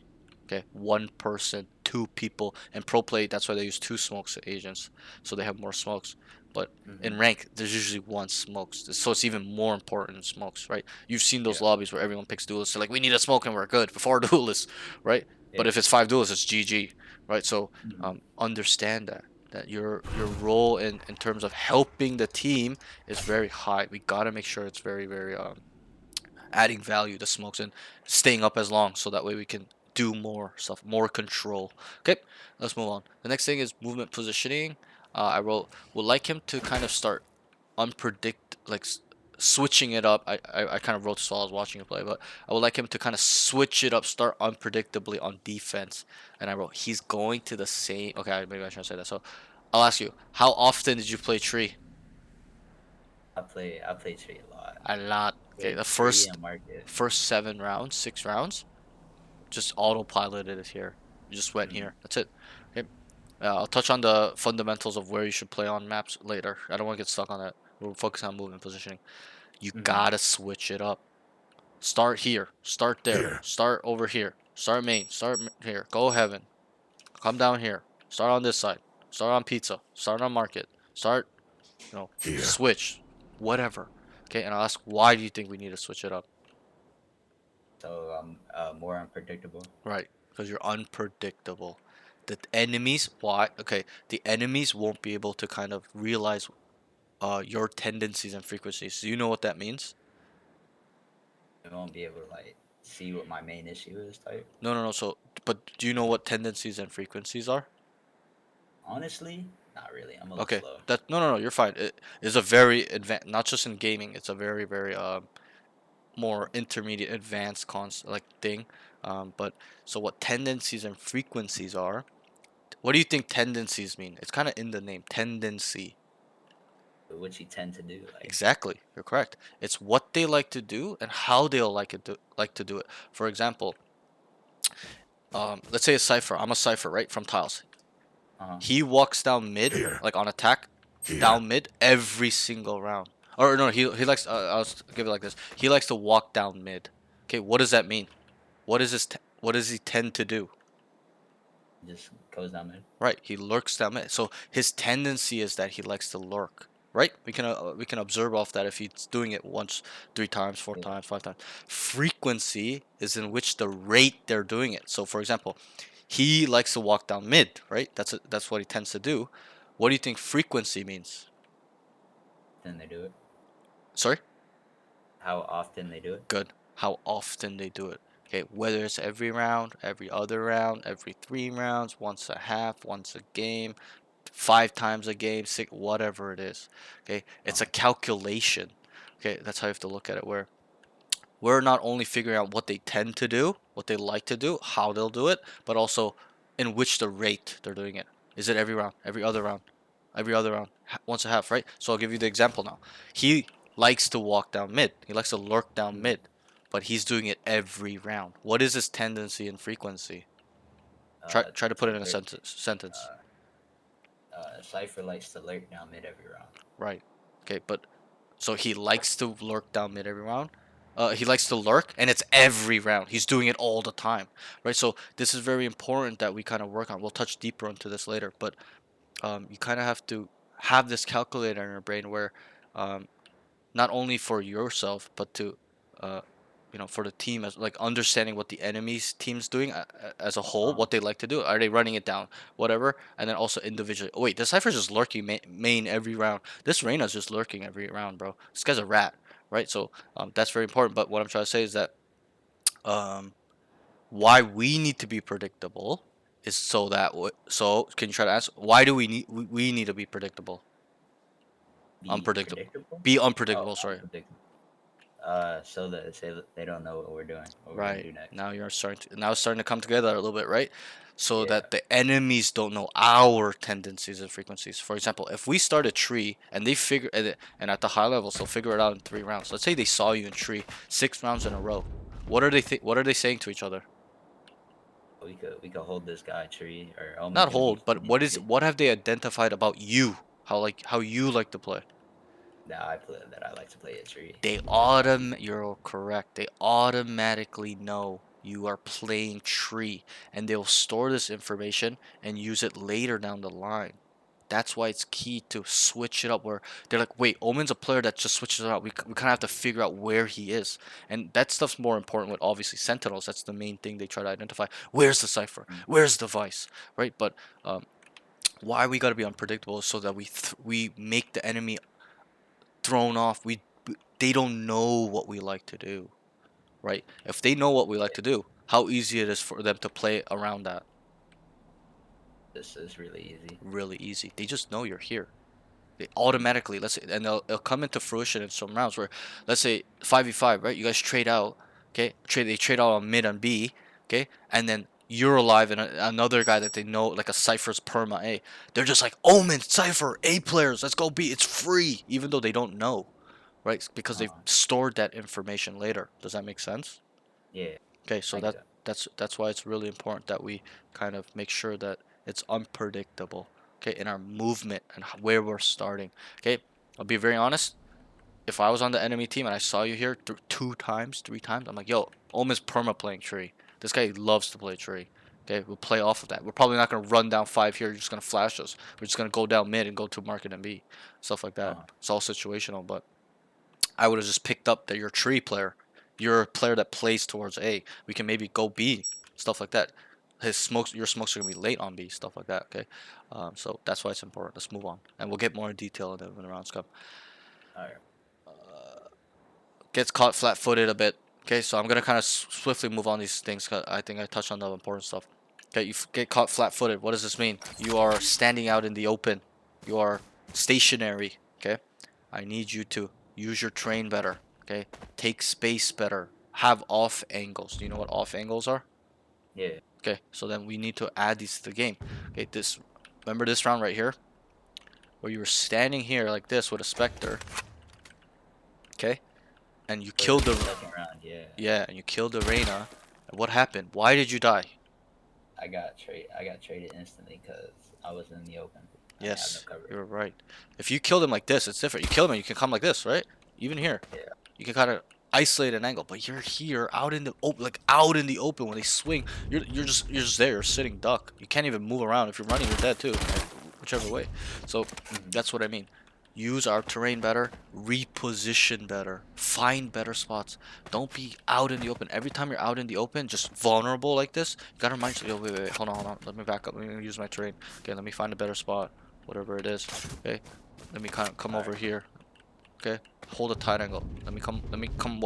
I walked out. I jump peeked this area. There's nothing here. Let me come over here, play an off angle. Okay, so if I kill one and there's another one, I can kind of isolate, swing out, whatever I want. Smoke, TP across, right? So let's stop being flat-footed. Are you an athlete at all? I play football. You play football, American football? Yes, sir. Great. So I'm an athlete my whole life too. I played American football too here in Canada, high school, college. Okay, I know it's not as Canadian football, woo, okay, but I know over there it's like you guys really, it's like religion, but Oh. same thing. But you know, I'm a football player too. I'm a running back. I play DB too. I've been an athlete my whole life, but it's the same thing. Do they teach you to just stand around when you're a wide receiver, Nah, when the play's going around, or a running back, or a you DB? gotta stay moving. You gotta Gotta stay stay. moving. What do they teach in football? What do they keep your head on a? Wait, keep your head on what?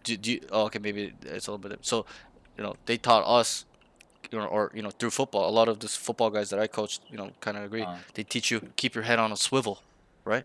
Look around. uh, Why? You yeah. you want to you want to get pancaked? You want to be blindsided, right? You're gonna get Nah, nah. fucked, right? It's important that you keep your head on a swivel. So keep your head on a swivel, and then also, at what position you play? I play D line and tight end. D line and tight end. Oof. Oh, you're a big guy. Yeah. Okay, okay. I wouldn't say that. I wouldn't say that. I say lit on the chunkier side. Okay, okay. No worries, no worries. Just Nah, that makes curious. me sound fat. Nah, It's all I'm good, not all really good. fat. I mean, usually D line tight ends are heavy motherfuckers. So, but it's the same thing. They're not gonna teach you to just once the ball is snapped, just stand there. You're gonna be using your on O line tight end. You're gonna be using your movement. You're gonna be doing your footwork to run protection, pass protection, right? Stuff like Yeah. that. You're not gonna just stand where you were, right? Same thing with it's a little bit different because you're not a skilled position player. You're more like a D lineman, O lineman. But they teach that for running backs, receivers, DBs. Just don't stand around. Give it Mhm. 100%. Don't be in the open doing nothing. Do something, right? So just keep that in mind. Don't be flat-footed. Don't be caught out in the open. Find terrain. Use your terrain. Reposition. Stuff like that. Okay, we'll move on. Next thing is jump spotting too much. Okay, how many times did you jump spot here and you saw nothing? Can't lie. Yeah, I did that a lot. You did this at least 5 times minimum. Okay, even in mid when you did it mid. You're just here like the AFK. Nothing mid, guys. Nothing mid. Nothing mid. Okay, it's a problem. You should max do it 2 times. So you do it 1 time, nothing there. You wait, obviously, right away, because they're gonna expect you to do it again. If they hear you, then you do it again. Oh, nothing there. Then you start walking down. Oh, nothing's here. I could take space. Okay, and we'll touch on this concept of taking space after.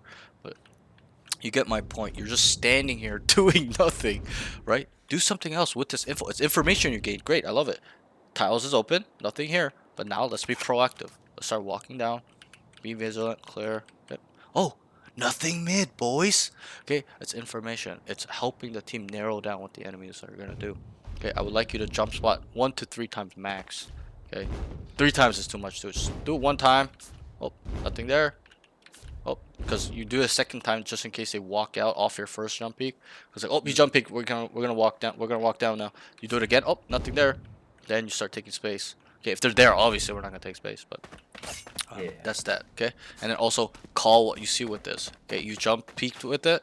I like it. I like what you're doing in terms of your peaking mechanics, but you're not feeding info. You're not telling them there's nothing mid. You're not letting them know what you're seeing. It's important. This is mid. This is 1/3 of the map. So that's that. Okay, let's move on. He's too timid. He's scared. Okay, bro, on attack, your movement is just it's like AFK. Your team is up here. Like it's easy when you're with the team, like you're with them, but when it's like a default, you're top mid, just sitting. Your team's dying. You're just still here. You're not doing anything. Walk up, lurk. Do you like lurking? Sometimes. Just depends. Okay, that's fine. Most students, most people struggle with lurking. Why? Because there's fear. Fear in what? Fear in to die. They're scared. There's uncertainty. They don't know if people will be in corners. They're not willing to go. Okay, I need you to get out of this mindset. I'll ask you, didn't you die anyways? Most rounds? Yeah. Didn't you lose the game? Yeah. So why not at least try to make a play and kill people and have impact, making your team believe you're a good player, and then they build trust. They try to set you up. They ask for your help. They put their life on the line for you. Okay, so it's very important that we try to get out of this mindset of just sitting around waiting for things to happen. Stop waiting for things to happen and being scared of the unknown and fear. Go and get it. Go and get some kills. Make it happen. take it into your own hands. Okay. This is something I would like you to focus on and think about a lot, because you're not being proactive. You're being reactionary. Do you know what the difference are? Nah, not really. Okay, so reactionary means like, for example, we're on defense, right? Oh. They go B, we just start like one person, and we just start running to them. They go A, we just start running. Oh, they went A, they cut noise, they're going back B, we're just running around.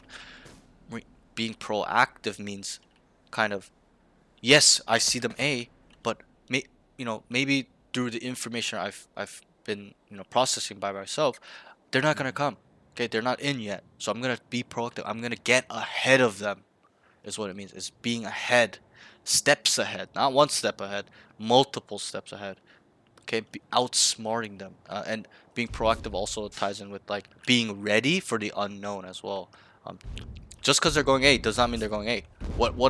If they start A main, where else can they go? Where can they end? Tell me, on this They map. can go B. They can go Where anywhere. else specifically? They can be They can come. mid, B. Good. They can come down mid. They can go cat. They can come B main. They can sit in tiles. They can rotate. They can rehit. So you gotta add all these possibilities and be proactive. Yes, I understand they're starting A, but that does not necessarily mean they're going in. Especially at the higher levels. Your levels maybe, but at the higher levels, that does not mean they're starting or going in and executing. So I'm gonna be proactive. I'm gonna come, get ahead of them. I'm gonna sit here. Let's say I'm gonna sit here, wherever. I'm gonna come here and I'm gonna contain them and be proactive instead of just waiting around and reacting to what they're doing. Oh, because that's what the attackers want. Okay, and we'll touch on this. I'm getting carried away, but I should say this. But let's stop being reactionaries. Oh, they're coming there. We're going. Oh, they're gonna be okay. Take some space. Be proactive. Be vigilant. Okay, be ready and steps ahead of them. Okay, get ahead is really what I'm trying to say. Okay, so that's that. Because in Valorant, that's key. Okay, being ahead of the enemies. Okay. The next thing is won't take space ever or even lurk. How many times did you take space or lurk? Nah, I didn't. Like Nada. I realized that he pointed it out. Zip. Zero. Goose egg. Zero. That's a problem. Okay, the best controllers and sentinels, and I can touch on with you briefly. Generally, the lurking on attack is a shared role with the controller or sentinel, right? You see omens do it, cloves do it, with a cipher do it, vice do it, chamber will do it, killjoy, right? So you know you're in the role where you're allowed to lurk. No one will get mad by you coming mid late or lurking down, making a play. They get mad when the duelist does it. Why? Try to answer. Because Is that their role? duelists go in first. Nah. Exactly. It's not Yeah. their role. It's your role to do it. So you got to get good at it. Okay. The best sentinels and controllers on attack, what they do is they'll throw their. We'll talk to controllers specifically. Sentinels a little bit different. But what happens with controllers is they'll throw the smokes down wherever they go, and then they'll come and hold mid. They'll come either late or just hold it for control to watch people walk down for the flank, stuff like that. So that's how you have to think about it on attack. On defense is a little bit different because it's not lurking. So lurking is a attacking concept. Flanking is the even though they're very similar, people call them both lurking. They're actually quite different. Flanking is more the defensive concept because they're getting behind the attackers, right? Attackers lurking means that they're breaking and being alone in the defensive lines. They're lurking, right? So flanking means that they're coming from behind, and that's usually what it is. Lurking, you're coming behind them, but you're kind of just being solo in space, right? Flanking is like actually coming behind the whole team because they're together or whatever, right? So that's kind of the difference. But defense is a little bit different. So on attack, we'd throw smokes for our team and then lurk or make a play, come late, stuff like that. They'll plant for you, stuff like that. On defense, a little bit different. Space taking is more about controlling space, and both are information. Lurking and taking space are information, but they're both just as important. But taking space is more crucial on defense than it. Like you don't need to lurk to win games, but on defense you need to take space most of the time to identify what the enemy is doing as a team, and then also where they are, and then that helps you to tell you what they're gonna do as well. For example, if we take space B main, okay, we'll touch on this now. So let's say we walked on defense. My teammate goes, "I have B main, guys. Nothing B main." Okay. and then you're mid, and then you come down mid. Nothing top mid, nothing tiles, boys, and you're walking. Where are they? A main. A main. Good. For example, same thing. Teammate comes on A. Oh, nothing A main, guys. And then you're on B. Nothing A main. Nothing B main, boys. Where are they? Mid. Mid. Good. Okay, this shows me you're not stupid, and I know you're not. Okay, and I'm not asking it to like so simply to see if you're stupid. It's not. It's to open up your eyes. Okay. Now I'll give you an example where you should be able to get it with your eyes and ears closed. Okay. If you don't, there's something wrong with you. Okay. If we come, our teammate comes out, nothing A main, boys. Okay, and then they come mid, and then you come mid, nothing B main, nothing mid, boys. And then the B main guy goes, nothing B main, boys. Where are they? Am I being slow? I might be. Just try to answer. We took A main, we took mid, Mid. we took B main. Where are they? Very simple. They're in the spawn. In spawn. Okay, there was a moment of time I was like, oh my god. Okay, but No, good. no, no. I had said it and you were just quiet, so I don't think you Oh, okay, actually. sorry. Okay, that's what happened. It's I all got good. scared. No, no, no, no. Sorry, sorry. Yeah, spawn. Right? They're in spawn. Obviously, and this map actually does happen where, they're in rotation and we took space everywhere and they're like, you all know, yo, they're in spawn rotating B, right? But that's on the attackers where they let the defenders get in that position where they have all the space and then they're stuck in their spawn. They got pinpointed there. What I'm trying to say is that taking space is information, okay? And I'll briefly touch on this too.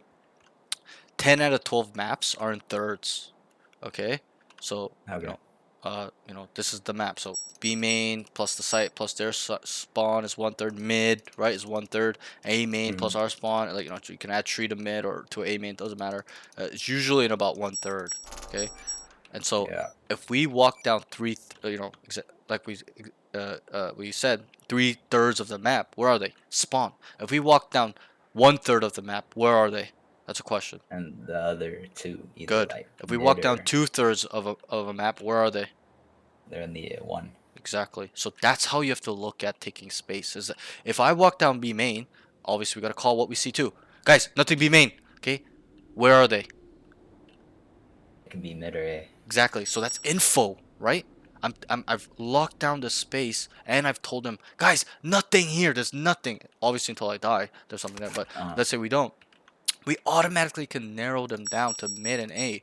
So it kind of goes under this category I like to talk about, which is the quote unquote map hacking skill, because we're narrowing them where they are. If we walk down 3/3, we just know they're in spawn, AFK, right? So this is how you have to look at it. It's very crucial in taking space, okay? Because you can narrow where they are.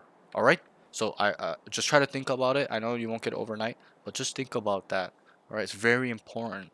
Um, because it's a little bit more on you as well.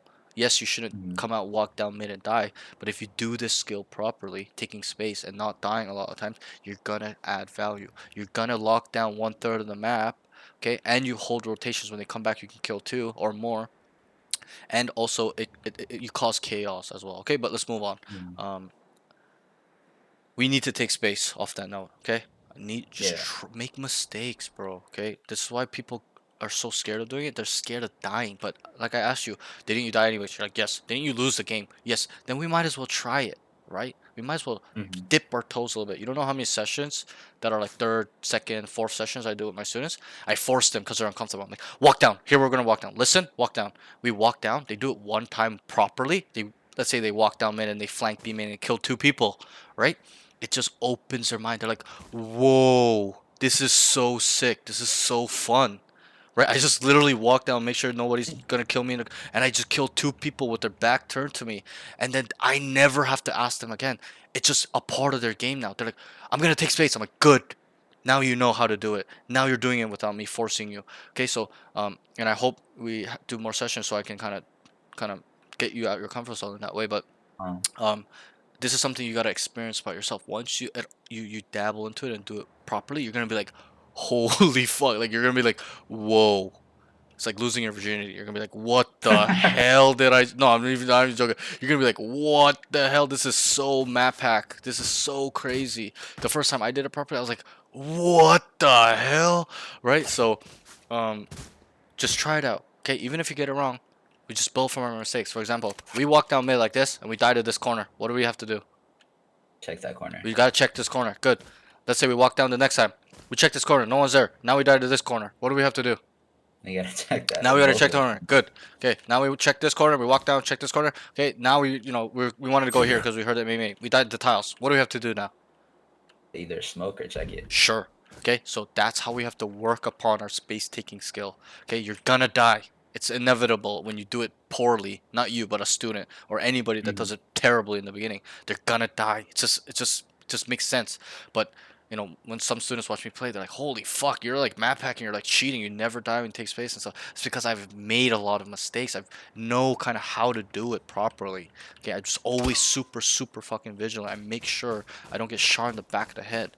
Okay, so kind of got to build upon that. I wish I could give you a textbook answer. On this site, on this scenario, you got to walk down here, and then on this site, you got to walk down here, on this timing, at this time. But it's not the case. Okay, the game is too situational. Okay, it's too flowy for me to give you a straight answer, a textbook answer, like a school answer. Oh, this here. Okay, this is A. Okay, this option is okay. I need you to figure it out. Okay, you to experience it, for you to grow your game. Because why? I'm not gonna always be there for you to babysit you. I need you to develop yourself and become the player you want. Okay, so let's move on. I know we're kind of yapping on these notes, but I think it's important because the general notes are gonna go really quick. Trust me, like really quick. Alright. So that's why I'm kind of taking more times on these. Because bro, I'm gonna be honest, there's not much there. Okay, but that's that. Okay. Next things, game sense, mental game. He isn't aware of when they can come or where they're going on defense. When you're on defense, okay, I'll ask you, do you know what they're doing? No, not really. Yes, and I can tell that you're reactionary. Any player that's reactionary, as in just following what they're doing, the enemy are doing. Oh, they're going here. They're coming here. Oh, okay, okay, all right. Okay.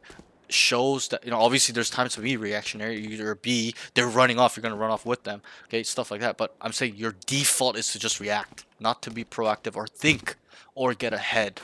Is the problem? You're not aware. So we'll touch on this now. So remember how we talked about tendencies and frequencies? That's what you have to use to understand. Okay, and I'll touch on this now. So I know you've experienced this. It's objective because all my students have experienced this. Okay, I know you've played a game in ranked, even though it's 5 random players, where the enemy team, they pick B and they run it in B, whether they win or die. They pick mid, they run it down mid. They pick A, they run it down A. Right? I know you've experienced that. There are also there are also teams that we've experienced where they start B, they end A, they go A, then they come back mid, then they go cat, then they end on B. They're just running around. You're like, what the fuck are these guys doing, right? Have you experienced that? Yeah. Like super cringe. They're like start B, make noise, 5 of them, and then they cut noise. They're going towards A, and then they come mid, and then they come cat, and then they go into the spawn. They wrap around. Like I'm just over exaggerating, but they're just running around. You're like, what? Can these guys just hit a site? Can they just run it down, right? I know you felt that before. I felt it many times. So not only is it important to understand how they play as a team in that way, in terms of, oh, this is a team that runs it down. Oh, this is a team that rotates all the time. Wait, this is a team that just defaults in their spawn and they just sit around, just kind of just jerking off, just waiting for us to walk down, right? It's not only important to understand how they play as a team whole in terms of tendencies and frequencies using that skill, right? It's also important to knowing the individual while understanding the bigger team scale. So, for example, they're a team that runs it down, but we realize Cypher individually is just always sitting mid. He's always tiles, right? So you gotta add both, okay? For example, oh, they're a team, and it'll come into play where you need it, okay? Oh, they're a team that, you know what defaulting is? Yeah. Okay, good. We'll touch on that in a bit, but they're a team that defaults super heavy. Every round they're defaulting. They don't run it down. They don't run around. They just sit, wait for you guys. Look for picks, gain info, try to group up, and then hit a weak side, right? Yeah. then the individual tendency is even more important. Yo, when they're defaulting, the Cypher's always sitting out B main with the Vice here. You know, and a Sova's always top mid, throwing dart for mid, and then the duelists are here. Or, you know, Reyna's always B, Jet's always here, Cypher's always mid, Kill's always top mid, right? You can see why it's important to understand this. Because then we can play off of that. We just know which agent is where, right? And it's more important with smokes and sentinels. Wait, Omen is always A. Wait, he's always B. Maybe we can make a play to fight out A because he's going to be busy B main. It's going to take him a while to get that smoke down. Right? Oh, wait. Killjoy's always A. We can walk down B main. His turret won't be here. Right? So that's why this skill is important. Don't only think about how the enemy team plays as a whole, but individually as well. What they like to do, okay? How they'll do it, and then in which the rate they'll do it, the frequency. How often is it every round? You gotta have this calculator in your brain and then be able to, and it's gotta be accurate. You can't just randomly think. You gotta actually know. It's one thing to think and guess versus knowing, right? Because you've stored it. Let's say 8 rounds go by and they set up the same way. I automatically know how they set up. I've stored the info 8 rounds in a row, right? So store this information for later use. And the higher you climb, you're gonna see how common it is for people to pinpoint these things. Yo, Cypher's an ace, perma player. Yo, this guy is just always cat, man. This guy is just sitting here every round. Let's fight this guy. Let's do this because they're always over here. There's always 3 on A. There's always 3 on B. Okay, you adjust off that. So that's the first step, right? To identify how they play as a team and individually with their tendencies and frequencies. Then we add a layer to it, which we start thinking, creating plans, okay, thinking about things that make sense to apply to counter the enemy. Okay, and I know it's a lot of information for you, trust me, okay, but it's very important. And if you cannot remember or think about it right now, go back to the VOD and watch it, but you gotta pinpoint yourself to this moment in time, this information. It's really crucial for you to becoming not just an immortal player, but a great player. A player where they think, wow, this guy is so good. He's so consistent. How does he know?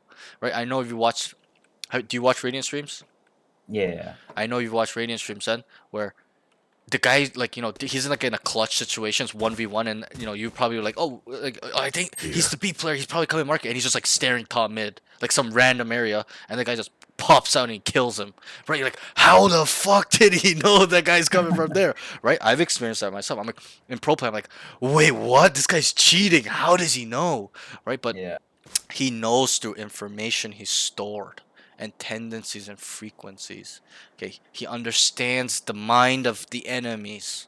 You gotta start thinking like this. How are they thinking? How are they talking? What do they like to do? In which rate are they doing it? Okay, boom.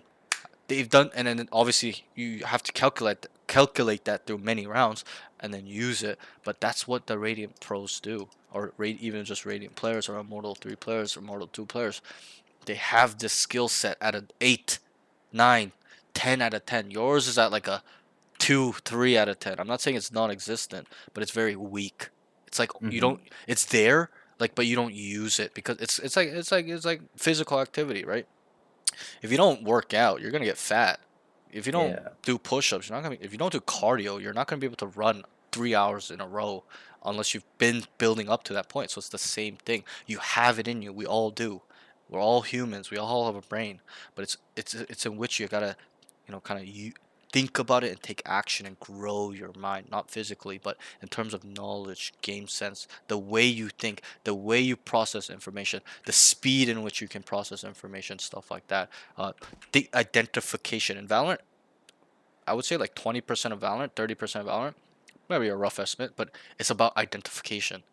Can we identify to go to the site? Should we go? Should we not go? Should we rotate? Should we re-hit? Okay, we gotta identify the scenario, right? It's all scenarios. Should we go here? Should we come here? What should we do, right? Okay, this happened. Okay, we're gonna do this now. It's all about identification, knowing what the information is showing you. Okay, so that's that. Let's move on. I know it was a little bit long, but on this note, but it's important because it's gonna come up in the rounds. The next thing is. Not identifying the way that enemies play on attack. He's playing reactionary, so this ties in. It's the same note. So, not only are you not aware you just don't know. Like you can't even feel it out sometimes. But um, we gotta know now. I've given you the recipe. Okay, Yeah. store it. What do they like to do? How often are they doing it? Okay, now I know. Off whatever 1 round, 2 rounds, 3 rounds, 5 rounds, 10 rounds. This is what we're gonna do because it makes sense. Okay, we're not gonna go into a site with 4 people. We're gonna go to the opposite side or whatever. We're gonna kind of walk down, take space here because I know they're going A, so I'm gonna walk down mid and B. So that's how you use it. Okay, and you'll be a better player once you add this to your game. But you need to do it every round. It's not once a game type of things. Your mind needs to be running, collecting info, using info, processing info. And I know it's a lot. Most people cannot do that, but it's not a genetic thing. It's skill. Okay, so you can train. Anyone can train themselves to do it. The next thing is needs to control mid, lurk, and take space better. So we touched on this. I wrote this in game sense and movement position because they're tied in together. Because uh, movement is us taking the space, right? But we gotta know if we can, or if there nobody's there, or if somebody's here and walk behind them, stuff like that, right? That's the brain part. So they tie together. But we touched on this already. On attack, Yes. this is what you do. This is the general theory, okay, that I've learned. On attack, on controller, smoke for them and control mid. It's the same thing with Sentinel. Put your trips up and then control mid. Sit mid, lurk mid, fight mid. Obviously, don't feed and die, but control it. Try your best to control it. Don't let people walk down. You walk down, take space, give info. You're gonna hear people running off when you're mid, lurked up here, right? So, or in Here. cat. So, use that to your advantage. Okay, and then on defense. Okay, so that's attack, right? Control mid after we smoke or whatever. Come mid late. On defense is a little bit different. So, kind of just understand. Like the easiest way to do it is if you feel like they're going A, are we gonna walk down A main if we believe they're gonna go A this round? Nah. Nah, we're gonna go opposite, right? It makes sense, right? Yeah. We're gonna come mid. Let's say, or let's say they go 3 A main, but there's always someone mid. We're not gonna go mid, or sometimes you will, but you gotta feel it out in terms of timing. But if I believe they're going A, I'm gonna start B. That's what I do. If I think they're going B on A, sorry, off the information I've collected over 6 rounds, whatever, I'm like, this guy's just go A, smash it, or it's the map. This map, it's always A. Like Lotus on not yeah on Lotus on A, they always go A, right? So, I would walk down, and then I would confirm it too. They start making noise. I'm like, okay, they're going A, okay, and I would take space here. Vice versa. If I believe they're going B, I would take space. But another good tip is that what you need to do is just listen. So let's say I want it, like let's say I don't even know if they're going A or B, and I just want to take space here, right? Okay, what you need to do is listen. You start here and listen. Yes, people can silently walk up, but the whole point is to see if you can get any cues of people there immediately. Is there footsteps? Is there utility being thrown out? Whatever, ISO shield being shot out, his shield being used. You listen. Okay, nothing here. Now we be vigilant. Nothing here. Okay. Make sure nobody's walking up. Okay. And then we call what we say. Guys, nothing A main. I walk down. Guys, they can only be mid and B. We be very, really vigilant. We walk down, clear all our corners. Yep, nothing here. Nothing top mid. You wait. And then, let's say we got to here. Right, I'm running, but let's say we got up to. Nothing mid, nothing mid! Where are they? They're B. They're B. You're smart. They're B. Okay, so that's why, that's kind of how you take space. Like, I kind of show you the process. Listen, nothing there. Take it. Be vigilant. Make sure no one's going to walk up on you. And then, this is the most important part. Tell them what you see. If there's people there, oh, there's two. If there's nobody there, then tell them. Nobody here, guys, because that's information. We've locked down 1/3 now. So, they can only be in 2/3. You take more space.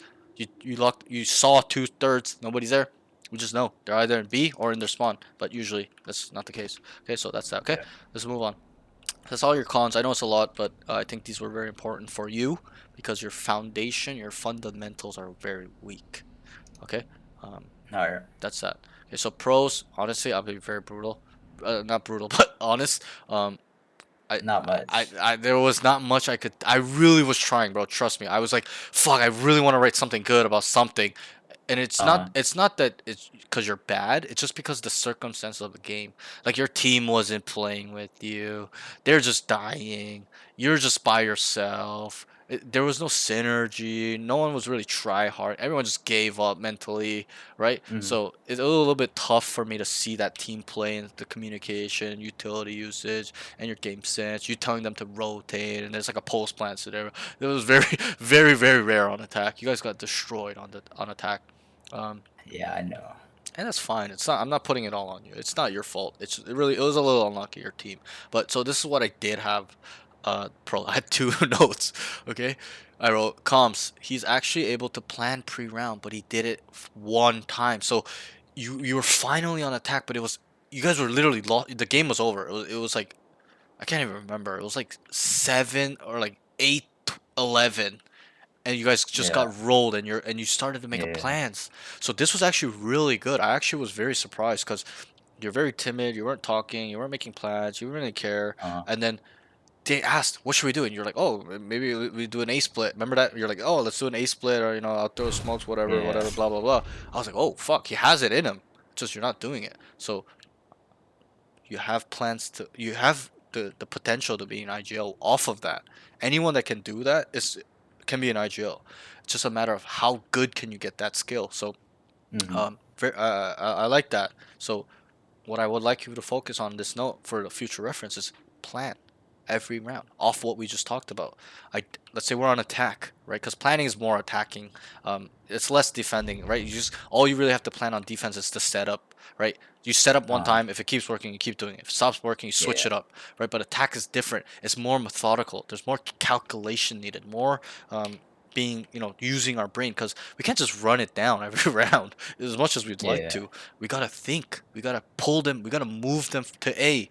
We gotta move them to B and then end A. We gotta split their forces. We gotta spread them thin. We gotta make them make the wrong calls. We gotta misdirect them. It's a lot involved. It's super complex, right? So and we control the tempo as attackers. We can run it down. We can play it slow. The defenders have to kind of wait for us to plant the bomb or hit a site. So but what I would like you to do is kind of, for future references, kind of like identify how their tendencies. Okay, Cypher is a perma B player. Cypher is a player that goes back and forth, etc. etc. It's all situational. I can't give you a textbook answer. Yeah.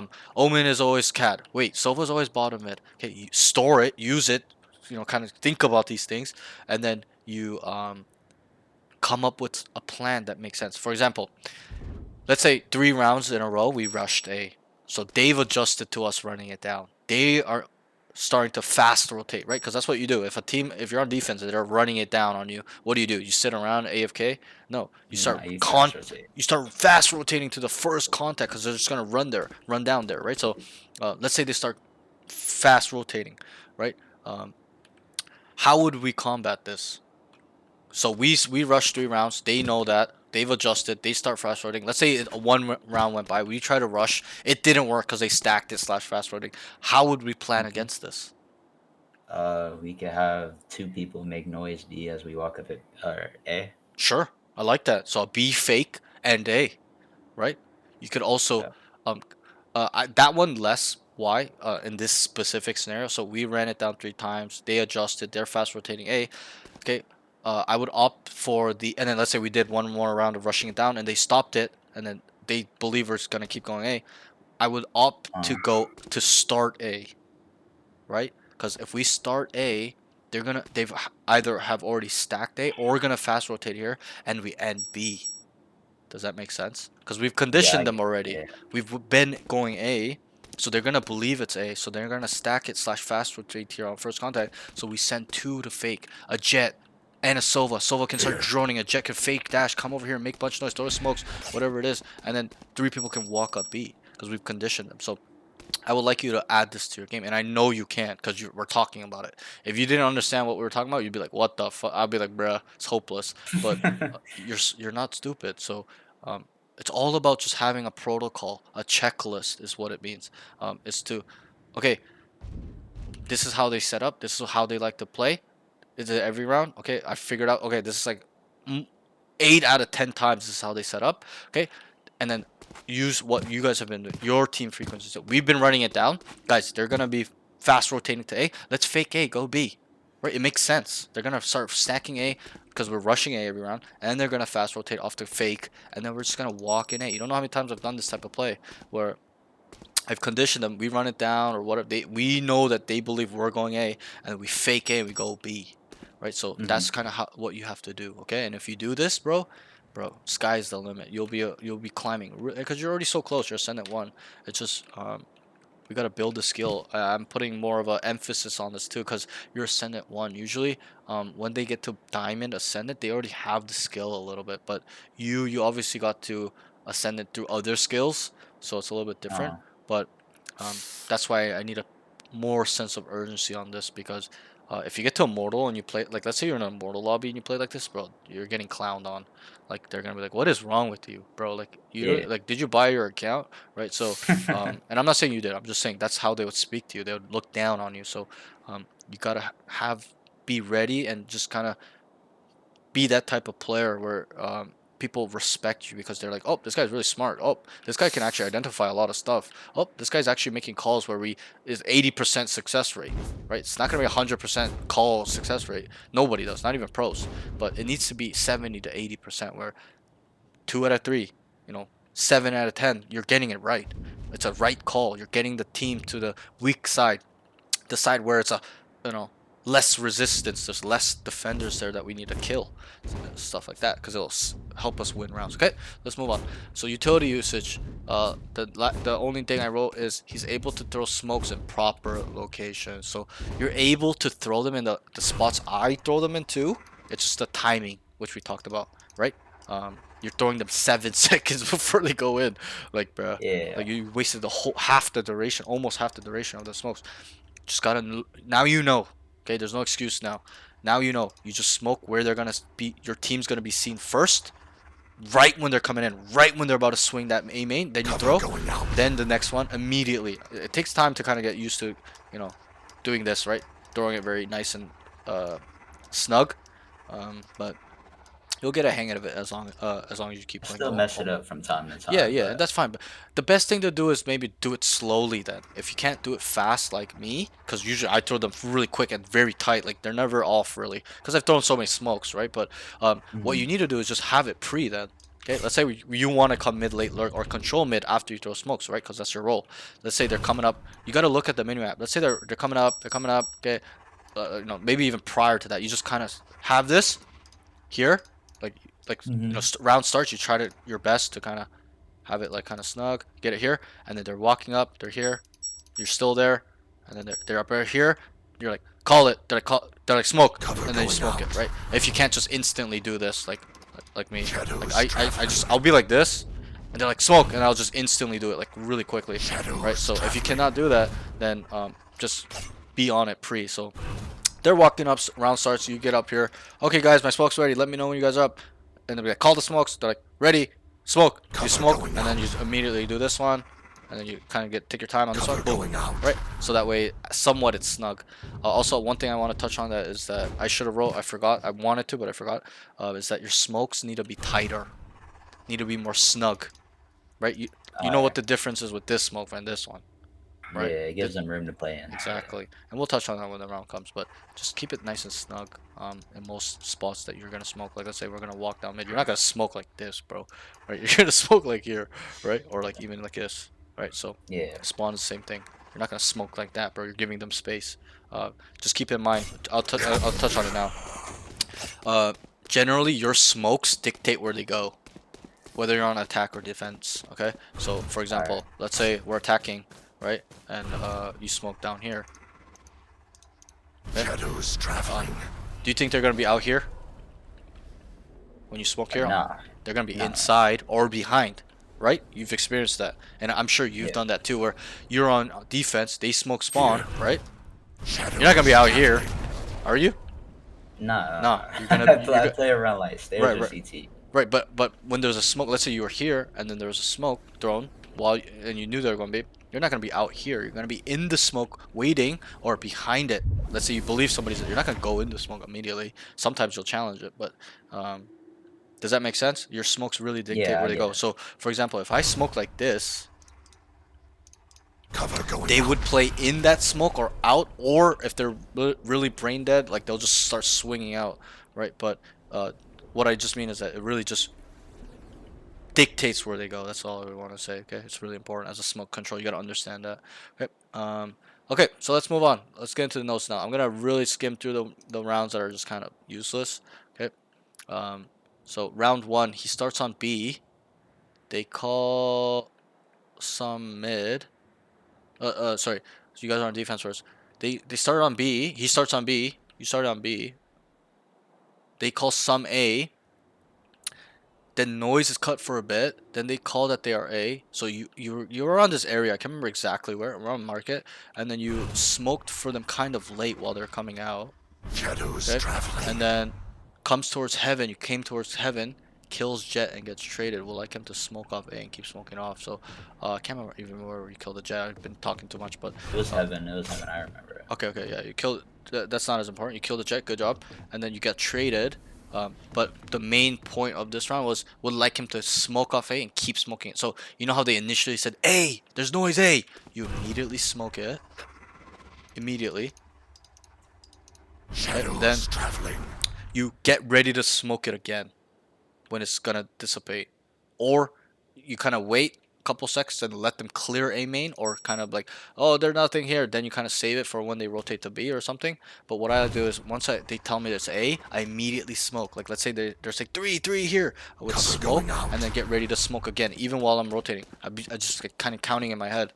I get to here and like I just know when the smoke's gonna dissipate soon, so then I get ready for another smoke, stuff like that. Okay, just keep smoking it because yeah, sometimes you tend not to do that. Okay, you'll smoke it one time and just forget about it. But you gotta keep smoking it because it's gonna deter them, especially when they're not in. Let's say your team is so good where they're stopping them from coming in. You know, they're mollied them off, they flashed them away, they're spamming through the smoke, so they kind of have to slow down. They're not gonna run in. Then you gotta keep smoking. So all you guys have to do is just be protected from them killing you and also hold the smoke. Okay, so that's that. Round two, he starts cat inside tree, slow round, like slow round as in everyone's just, there's no noise, everyone's just walking around, like the enemies are just walking around, there's not much info you can get. He's kind of not peeking for info or figuring out where they are. He's also just out in the open, kills Reyna and gets traded. So you started tree and you sat here. You may have peeked one time, but you just sat here and waited and jump spotted. Bro, you gotta figure it out. Okay, walk down. I'm not saying walk down. Obviously, we don't want to walk down into their spawn like top mid on when they're on eco, right? You know Yeah. that. That's a general rule, general law. You don't walk down on. So I can understand that, but I would like you to just gain some space. Start here, look here. Oh, nothing mid, guys. Nothing tiles, bro. And then you come over here, okay, and then you get it here. Nothing tiles. Oh, nothing top mid, guys, and you stay here. That's what I do. I come when I play cat. Come here. I just constantly keep slicing the pie on top mid, and then I come back here like this. That's it, and that's it. I control all of mid. That's 1/3, right? Until obviously I die or whatever. Obviously there are times where I smoke top mid, and then I let the opper fight tiles, and I watch the walk up for him from this side. But you know, get creative, bro. You start mid. You don't need to just sit here AFK. Well, this part is different because you kind of want to sit here to control mid, but you know, B main, same thing. You don't just sit here AFK forever. Okay, gotta feel it out. Gotta know, not just think. Know, 100%. Wait, guys, there's nothing here, and then you start taking space. Right? All these things are connected together that I'm teaching you. So, off that note, just try to gain information, not for yourself, but for the team. Okay? Okay. Come down, look around. A main. Okay. They start A, they left. Oh, nothing here, guys. Start taking space, start taking timing. Stuff like that. Okay? Work on that a little bit. The next thing, round 3, he starts on A. They do a two main push. So you started on A. Oh, I remember this round. So remember how the two guys wanted to fight out main? And you flashed for them? Yeah. Okay, Yeah. they do a two main. I meant to write man, but two main push with his flash from tree. They both die. those two that were pushing die, and he's laid on the smoke and dies. So you flash for them, they came out, they start trading out. There's no info from your team and you. Nobody's saying how many they see, who's there, stuff like that. They're just dying, feeding, and then your smoke was late. Shadows traveling. Yeah, I need this down immediately. Once he died, like you gotta throw this shit down like fucking fast. Shadows Okay, traveling. super fast, and then be ready to flash too. But I wrote. Oh wait, you use your flash, but usually if let's say they just Yeah, kind I of did get, like I a get what you're yeah, saying. I don't have to talk about it. So just kind of smoke quickly when they die, because obviously if they're alive, you don't need to smoke. They have that space. And then what did I write? He's late to smoke and dies. I think he should be flashing and running to them. So you know how they go for the play? You flash and then start coming to them. That's what I meant by running to them. And then I wrote, and if they die Surprise, motherfucker. immediately, would like him to throw smokes down ASAP and spam. So they die. Cover Let's say going you out. didn't go with them. They die. You stay here and you start spamming. When you hear them, you start spamming. Just so you deter them a little bit. Because if you just smoke, they're going to test it out. They're going to see. Okay, you gotta you gotta mentally dominate them here. Show presence, guys. Like you're telling the enemies, "I'm here. You wanna come? Come, I dare you." Okay, come through the smoke. I'm here. So that's kind of how you have to think. Because if you just throw the smoke and wait like this, what do you think they're gonna do? He's gonna walk out. They're just gonna explode out or walk out, and then you lose that little bit of edge. Because the whole point of smoking is to hold the smoke, but you need to show them that you're there too, so it stops them. It gives them fear. They're like, oh fuck, there's the omen here or whoever. There's two here behind the smoke. We're not walking out this bitch unless we have a lot of utility, a lot of flashes, ults, big ults, stuff like that, right? So keep that in mind. Okay, round 4. So yeah, so he starts cat. And I wrote jump spotting like 5 times. I would like him to play towards mid more. And what I meant by that was here, around this area. Just mid, general. Okay. Okay. That's what I do. When I play smokes, I don't, like, I'll stack sometime, but automatically I come mid. So that way I can smoke both sides and I lock down mid and take space. If I've locked down mid, there's no one there, then I can start flanking. Right? It's like a triple purpose positioning. Right? So, what did I write? Sorry. He starts cat jump spotting like 5 times. I would like him to play towards mids more so he can throw smokes down better and also take mid space a lot more. Slash control mid. They go A and he gets spammed through smoke. Ayo Riv, thanks for the follow, man. So they go A and he, oh, okay, I remember this. So you were here, jump spot 5 times, right? So what I would like you to do is do it 2 times. Nothing's there. Then you start immediately kind of coming here. Vigilantly clear this. Nothing, and it's just you tell them what you see always. Nothing when it's crucial like this. It's information. Nothing mid, boys. We got mid 1/3. They can only be A main or B. Okay, then you can play it a multitude of ways. Oh, sorry, this happens when you're in the custom for too long.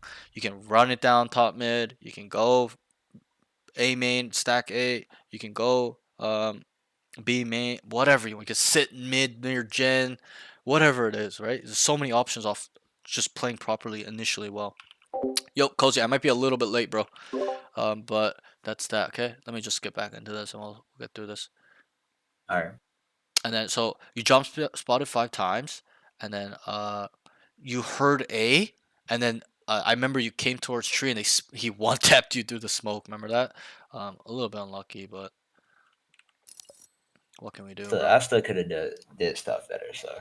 I think, yeah, I believe like I think it was more a little bit the positioning is why you killed. You immediately came to like a common part of the switch area, the door area where they spam, right?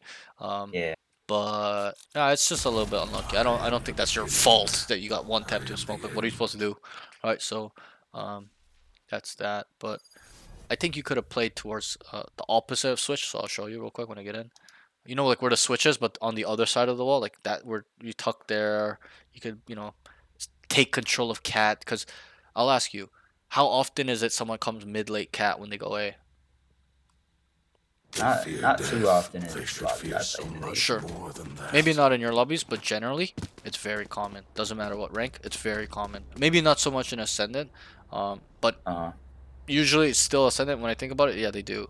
They usually come mid-late a lot. So that's why. Wait, hold on a sec. That's why you could just you're in cat already, right? Then you just take control of it, and you know they're going A. You just kind of you're here. You jump peek 5 times, right? Yeah. And then your teammate, hey, then you immediately walk. Okay, I have cat. Nothing mid, Stack A, guys. And then you just control this. and then you throw your smokes down.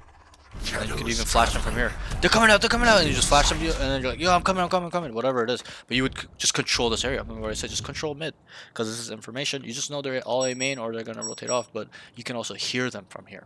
No? Can we hear them running off Yeah. here? Yes, we can. Yes. So that's why, I mean, you could have just maybe locked this down, and then also play for like when they come out, like across, like an angle when they're coming out, instead of just, because I remember you died like right here. Remember you were like right here, and then you got one tap to smoke. It was smoke. Their omen smoked this and just went like this, and then I can't remember who it was. I think it was the jet. Just one tapped you through the smoke. That's that. Let's move on. I was just Round. on a common angle. Yeah. Just like generally, even me, to be honest, when I come A, like, and let's say we all come out, right, and this is smoked.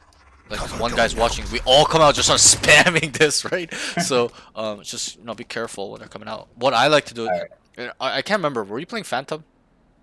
I switched. I switched Okay. from both of them. Okay, so the general rule, the general law on smokes is you should be playing Play Phantom. Phantom. Yes, Yeah. you know that. So I know I'm not saying I don't play Vandal too. There are times I play Vandal too, but that's kind of why I try to be consistent and I just tell myself I'm a Phantom player, which I am.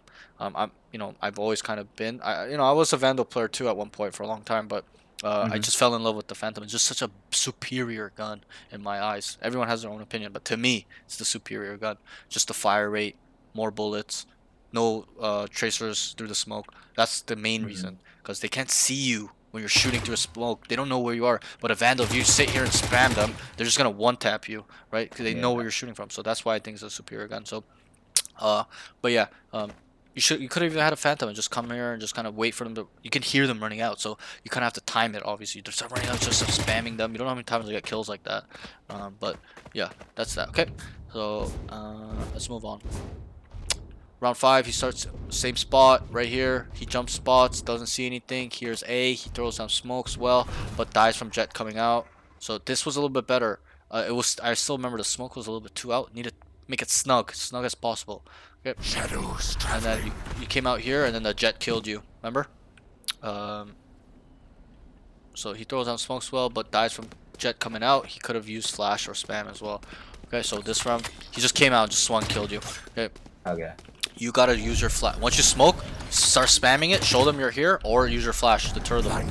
Stuff like that, especially when you believe they're running out, stuff like that. Okay, not a crazy round, but just more of like using our mental dominance there, and also our utility to kind of deter them, because bro, it's a solo jet just ran out and killed you, right? Like, if you shot around, threw the smoke, spammed it, threw your flash, he's not coming in. Okay, he's probably gonna wait for more people, but at least you stop them, you stall them, you buy time. Okay, that's the key. Okay, because letting them on site like that is the worst thing you can do. Not by smoking and dying, but just dying in general on site is just GG. Okay, because yeah, let's move on.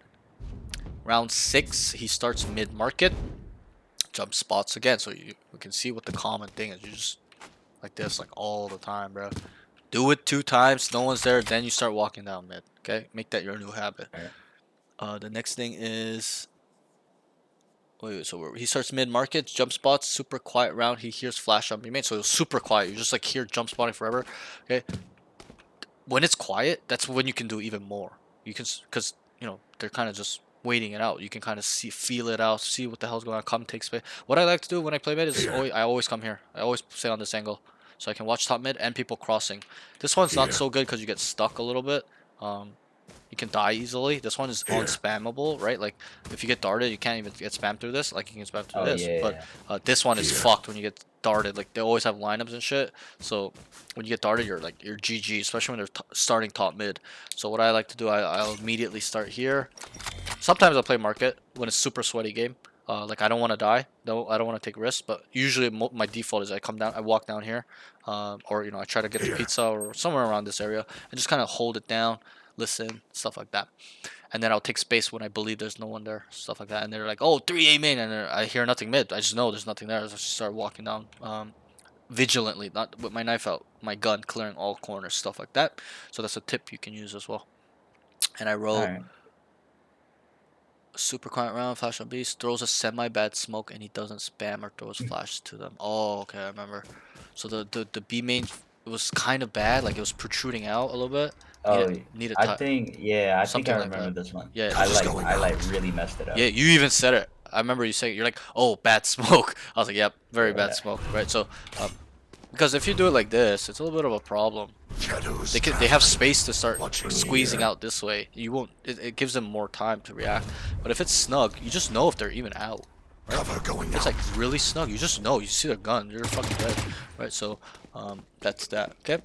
Just work on the place. I think the way you smoked this round was good. You identified their B. You smoked it very quickly, but just work on this. Just kind of do. Shadows Get traveling. better at it. Get in a custom game. That's probably what I can say. Get in a custom game and start somewhere and then try to just say go, and then you just try to do it as fast as you can while it's snug. Shadows Go, traveling. and then do that. I never did that, but I just thought about that now. You could probably do that, which will help you have a sense of urgency of throwing the smokes quickly and making sure they're always flush. Go. Cover And then, going out. to turn around and to make it harder for you and stuff like that.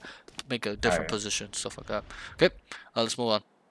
Round 7, he starts mid. They hear a lot A. Round 7, he starts mid. Right here, they hear a lot A, and he throws smoke down. They take sight quickly. Do smoke for A. Okay, so this one was pretty good, I remember. Cover going Pure out. smoke. It's 4v4 retake. He breaks the door. So you got to here. Tree. Breaks the throws a smoke in between Gen. Okay, this part I was like, bro. Okay, throws a smoke in between Gen and main. I meant Gen and Dice. That's what I meant.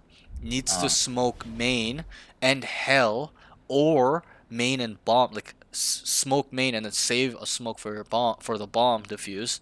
And use his flash to get on site and cause chaos. So you got to here, right? You broke the door, right? You threw a smoke here. Do you remember the smoke?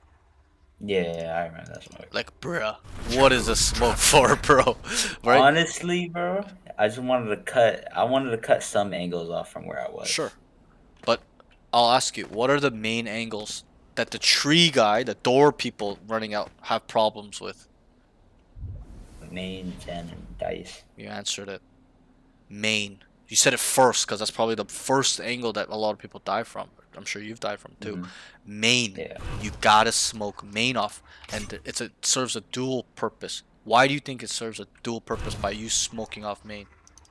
Shadows Because traveling. it makes it harder for them to run out. Sure. And harder. Sure, but in terms of cutting angles off, who does this help cut angles for? Heaven and Tree. Good. The heaven guys as well. When they're running out heaven, they don't gotta look there anymore. Because this is the first angle, really, right? That they hold on post plant.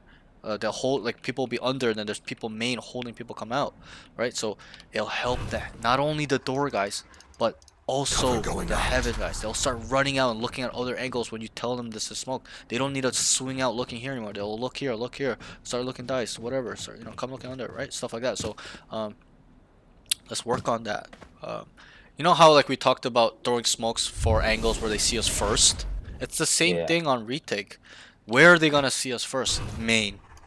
Cover going out. Hell. Obviously, we're not gonna smoke. Yeah, you can smoke hell too. I don't mind that, actually. If they've called 3 hell, yeah, then you smoke probably main and hell. I would like that. But, usually there's how many people in hell? Usually, generally. Alright. Hey, do you mind if I take my dog out real quick? Yeah, go It'll ahead, take go like ahead. 2 minutes. Yeah, no worries, no worries. Alright. Appreciate you. No worries, no worries.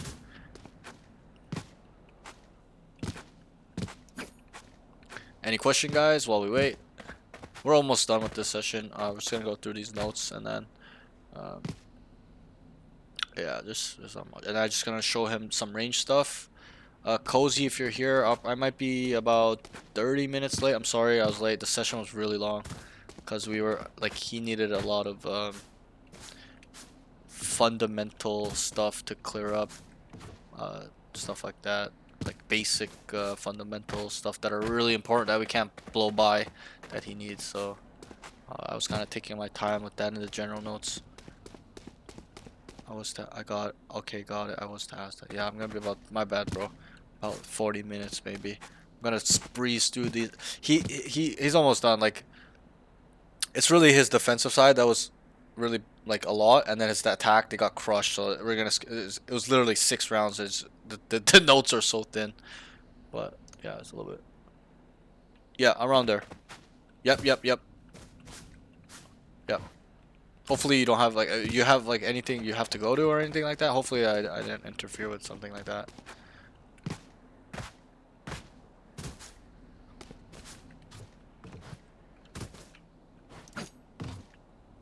Okay, okay, okay. Good, good. Yep. Yeah, I gotta kind of get. Yeah, I get so carried away in the general notes sometimes, guys. But I think for him, I got more carried away because he needs it. Like, he needs it. Some people don't. They understand everything I talk about in the general notes. So like, yep, I understand. It's like, okay, good. And then we just move on. But I want to make sure his foundation is good. His fundamentals are set well, decently at least. They're a little bit non-existent, I'm not gonna lie. So he's young, so I understand.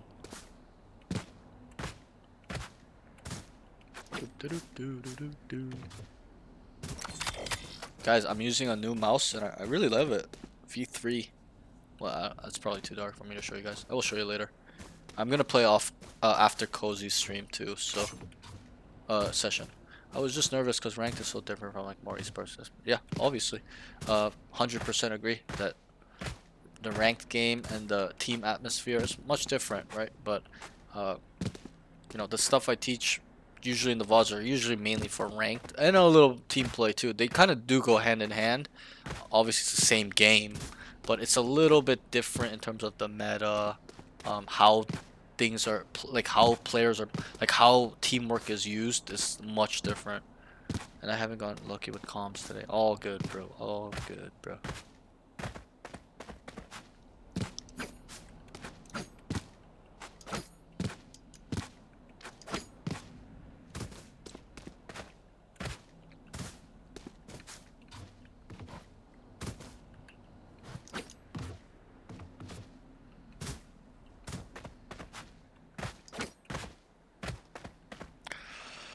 All good, guys. All good.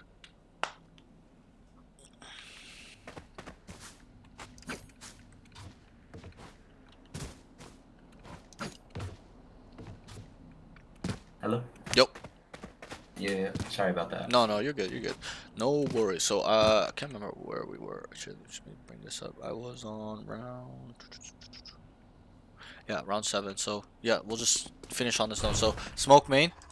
And then you know you could smoke hell as well, but I'd rather you smoke main and then smoke the bomb or save it for the bomb at least, stuff like that. And then also I wrote need to use your flash. You didn't use your flash. You just threw this smoke, and then you guys just came out and died. You just gotta just store your flash somewhere. So add some, maybe not towards your team, maybe from this way. That way it just blinds everybody. Tell them call it too. Don't just throw it. You gotta call it. So that way they just start running out. Stuff like that. I'm flashing. I'm flashing right now. Go, go, go, go. Okay, you gotta talk like that. Okay, let's move on. Round 8. He starts mid market. They hear a lot B. They start mid market. They hear a lot B. Oh, he starts mid market. Sorry, they hear a lot B. He smokes, and then he hears Jet coming down mid. Okay, I remember this wrong. He kills Jet, paranoids the site, gets one more, logs, and gets traded. So this is pretty much probably one of the best rounds in this game. Okay, you heard them coming B. You smoke for them. Then remember you come here and you heard the Jet running down. He's like just W keying it down, and you instantly you deleted him. Really good job. The way you killed him, I liked it. Then you threw your paranoia. They're coming out, so you threw it. Came over here, and they killed the guy here. Remember? He was blinded, and then you got traded by this guy here. Traded by the guy. Yep. So that was a really good round. In my eyes, I think you could have killed both of them. Kill this guy, come here. But it's all good. You killed 2, so you did more than your job. But good. The big kill is this guy. If you die here, you're fucked. Okay. They take market control and they start flooding out into sight. But you kill this guy, so they can't squeeze like that. You have some sort of presence here, so they have to deal with you or try to get around you. So the Jet was the big kill. Good job. Okay, move on. Good flash as well. I'll just touch on really good flash. I like the way you flashed here. Okay, we gotta do this more though. Every round. I don't want it once a game. Every single round. Right? No excuses. You're a good player. He starts tree area. They hear A. He starts tree area. They hear A. They kill 3 and oh yeah, I remember. So they ended up killing 3 A main, remember? And and you were sitting here just doing nothing. And it's 5v2. And I wrote, and he smoked, so you smoked main a little bit late as well. Once the 3 guys died, then you smoked it, but there's no point at that point. You should just save it. And I wrote, He should have taken space a long time ago. Kills the guy top mid and gets traded. So remember I was 5v2 and then you came here. You're like, oh, they're not A main anymore because we killed 3. And then you fought the Sova and died. Oh He yeah, I killed the remember Sova this. and then the second, I think it was a Yeah. Cypher, he killed you. But that was good. What I would say, what I would have done, I would have been like here. I would have been sitting down here already. Because I took space when it was 5v2. I'm like, oh, they're not coming in A anymore. We have A main. I would have walked down or even come this way to make sure they're not rotating, cut off their rotation, stuff like that. So get creative, get ahead of them. You know they're all 5A. It's 5v2. Take some risk. Just walk down. Try to kill them. Try to hear them out. Come over here. Sit here. Okay, come to tiles. Or you started B. You come tiles. Stuff like that. Just control here more, better, earlier. Okay. Round 10, he starts on B. Here's a lot A. He throws smokes down on A main. Shadows It traveling. comes towards heaven. So you ended up coming this way. Oh, I remember this round. So your teammates died on A. Okay? Okay. And then you start running out. You went like this. Stealing sight. And there was a smoke here. I think it was a Cover going globe out. they had. And you just went like this and died. What is the problem with this? I didn't have. Huh? I didn't have my teammate with me. I'd Did not. imagine. Right. Didn't. You're solo playing. I just swung. I just swung. You're playing by yourself, bro. Yeah, this is a team game. You need the team here when you're coming out. So you should have came here, locked down the space. You know, maybe even take a look here. Just lock it down. Guys, I have Evan. Get ready for retake. Come to me. Okay? And then you smoke. Shadows Then traveling. you start swinging out together. Not by yourself, one by one. Together. That way you have the highest chance of killing people when you come out together. Even if you die, they're gonna trade them, kill more, etc., etc. Okay? But you just solo playing. You're just running out. Okay? You're not even retaking. Retaking is a team effort, right? You know what retaking is, right? So you're not even retaking. You're griefing. This is a grief. Okay? It's not even a retake. This is a grief. You're solo running out. They took the whole site. Just chill. Wait. Relax. Be patient. You're gonna get on site for fights anyways. Wait for your team. So I'll continue on. This is what I wrote. Paranoia's out and he just swings out smoke by himself and dies. Needs to wait for team or get multi-kills there. So you gotta wait for the team like we identified. If you come out by yourself, you gotta be good for 2 minimum. 1 is not enough. I'll ask you, who trades for a 1-for-1 even trade? We kill for example, I kill one, they kill me. Who gains an advantage? The attackers or the defenders? Attackers. The attackers, you know that. Okay, so if we come out here and kill one and they kill me, is that an advantage to us or them? Them. So that's why I'm saying when you do this play, I'm not saying you should never do this, but there's time and place for it. Okay, but when you do this play, you gotta kill 2 minimum, bare minimum. There's no excuse. If you come out here and die, it's not a good play. If you come out here and kill 2, at least you killed 2. You gain an advantage for your team. Okay, so keep that in mind. Gotta be good for 2 if you're gonna swing like that. If you don't, wait for your team. Play retake. That's it. Be patient. Be methodical in the way you retake sites. Let's move on. The next thing is round 11. They hear a lot B. They hear a lot B. He smokes and says there's some mid. He smokes and says there's some mid. He comes back mid, kills Reyna. Oh, I remember this round. Okay, so you started market. They hear a lot B. He smokes. You smoked. Cover going out. Okay, and then you're like, there's some mid. He comes back This mid, is where I heard bomb drop. kills Reyna. You kill the Reyna right here. And sees the bomb drop after the Cypher. The Cypher came, so the Reyna was like here, and then the Cypher came behind, this way, from tiles. And then you guys killed the Cypher. Bomb drops, right? And I wrote, also there was, okay, so we'll stop there. When the bomb drops, what do we have to say? The bomb down. Right, you're a football player. I use this example a lot in my VODs, okay? I use this to even non-football players. In football, what do they teach when when the offensive team fumbles the ball? Fumble, get on, right? You already know. We can relate on this, right? We've both learned this. If there's a fumble, the whole sideline screams it out to help the team too, right? Yeah. Fumble, everyone goes crazy. They start jumping up and down. Fumble. Right? Get on that shit quickly, right? So that's how we have to look at it. The offensive team fumbled the ball, sorry. The bomb is the ball. That's how you have to think about it, right? They gotta put it in the end zone. Planning it on the site and it exploding is a touchdown. So if they fumble the ball, we gotta call that fumble. Bomb is down, guys. Bomb is down. Bomb's on me. Bomb's on me. It's mid. It's mid. I don't need to explain why it's important. You already know. You're a football player. Yeah. So that way our team can play accordingly. They know the objective is mid. They can do whatever the fuck it is now. They can come start taking space, running around, because the offensive team, the attackers need to come collect it, right? They need to pick it back up. If we come here, 4 people hold it, they're done. GG, we win the round, right? So we know now, okay? Bomb is out. This is the most crucial. I teach this to all my students. Yep.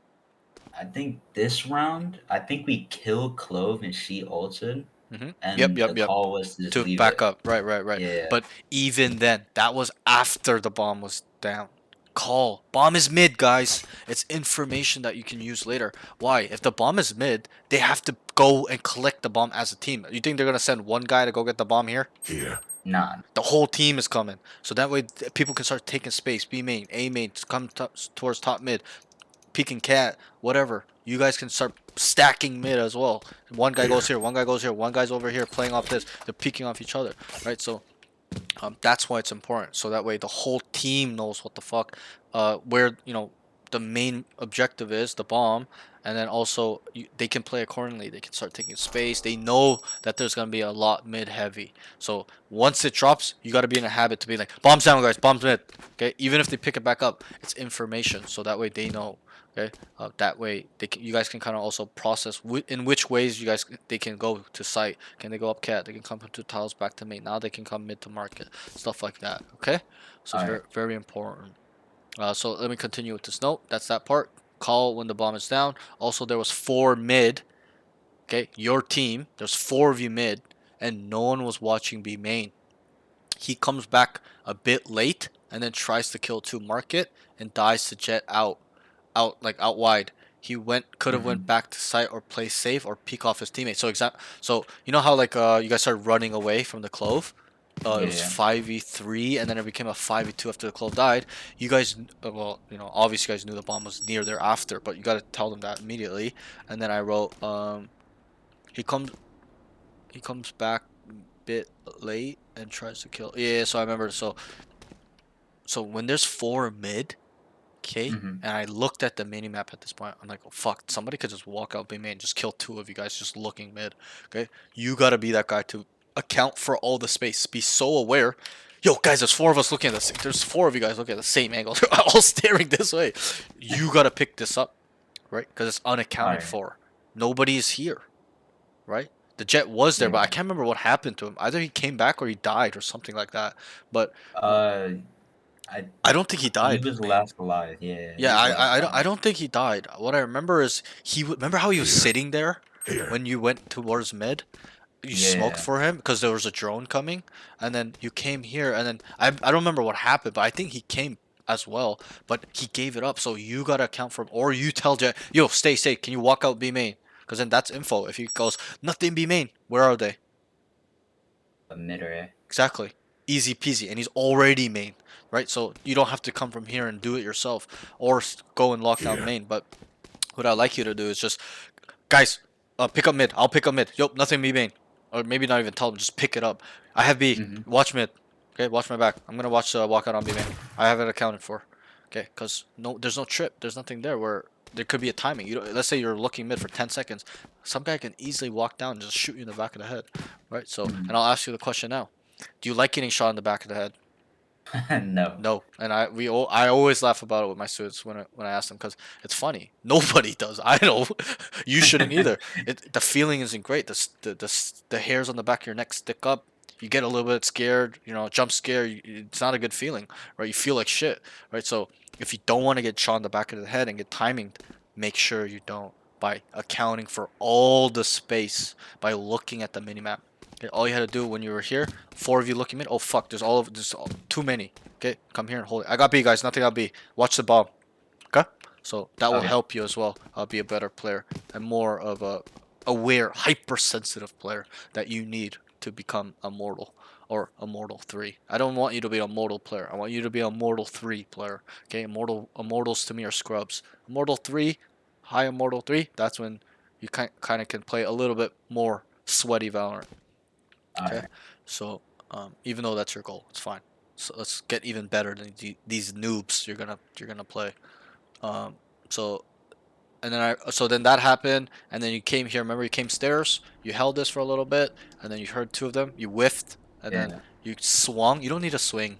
Okay, you know they're coming out. Just go back. Tell them and communicate. You didn't say anything. Two market, bro. If you're gonna swing, you gotta kill them. If you cannot, find a different position where you can kill them, walking out, running out, stuff like that. Okay, so let's move on. Alright.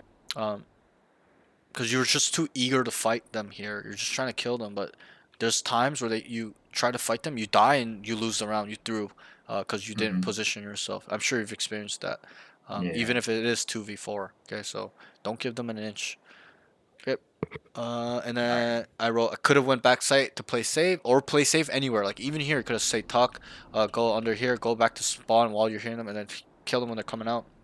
And then also peek off your teammates. You know, they're coming towards spawn. You can come here and just kind of play off them, stuff like that. And we'll move on. Round 12, they hear a lot A. They KJ ult. And the enemy end up going top mid. This was in a crazy round. So you guys were all like stacked around this area. And then the KJ ulted because you heard a lot. And then they ended up coming back top mid, remember? And you guys just started deleting them all, like a whole team. You guys Yeah. just all fucking fucked them up. And then I wrote, he dies to Reyna. I actually can't remember where you died to this Reyna. I'd imagine. I would imagine I I'd, was right there. Yeah, I would imagine it was probably top mid. I can't remember exactly. It's not as important, but yeah, not a crazy round.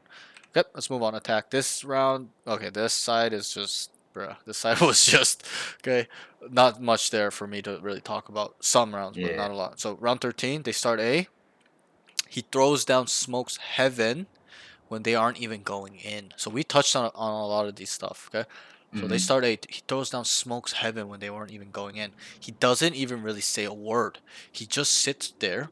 Team trades out. He gets 3 good kills and dies. He could have called a rotation. Could have made a plan pre-round to run a fake, default, contact, and I wrote anything else besides you autopiloting with the team. Your team's autopiloting. They're just walking A. You walk A. You throw your Mm-hmm. smokes early, and then like everyone dies, and you get 3, and that's GG.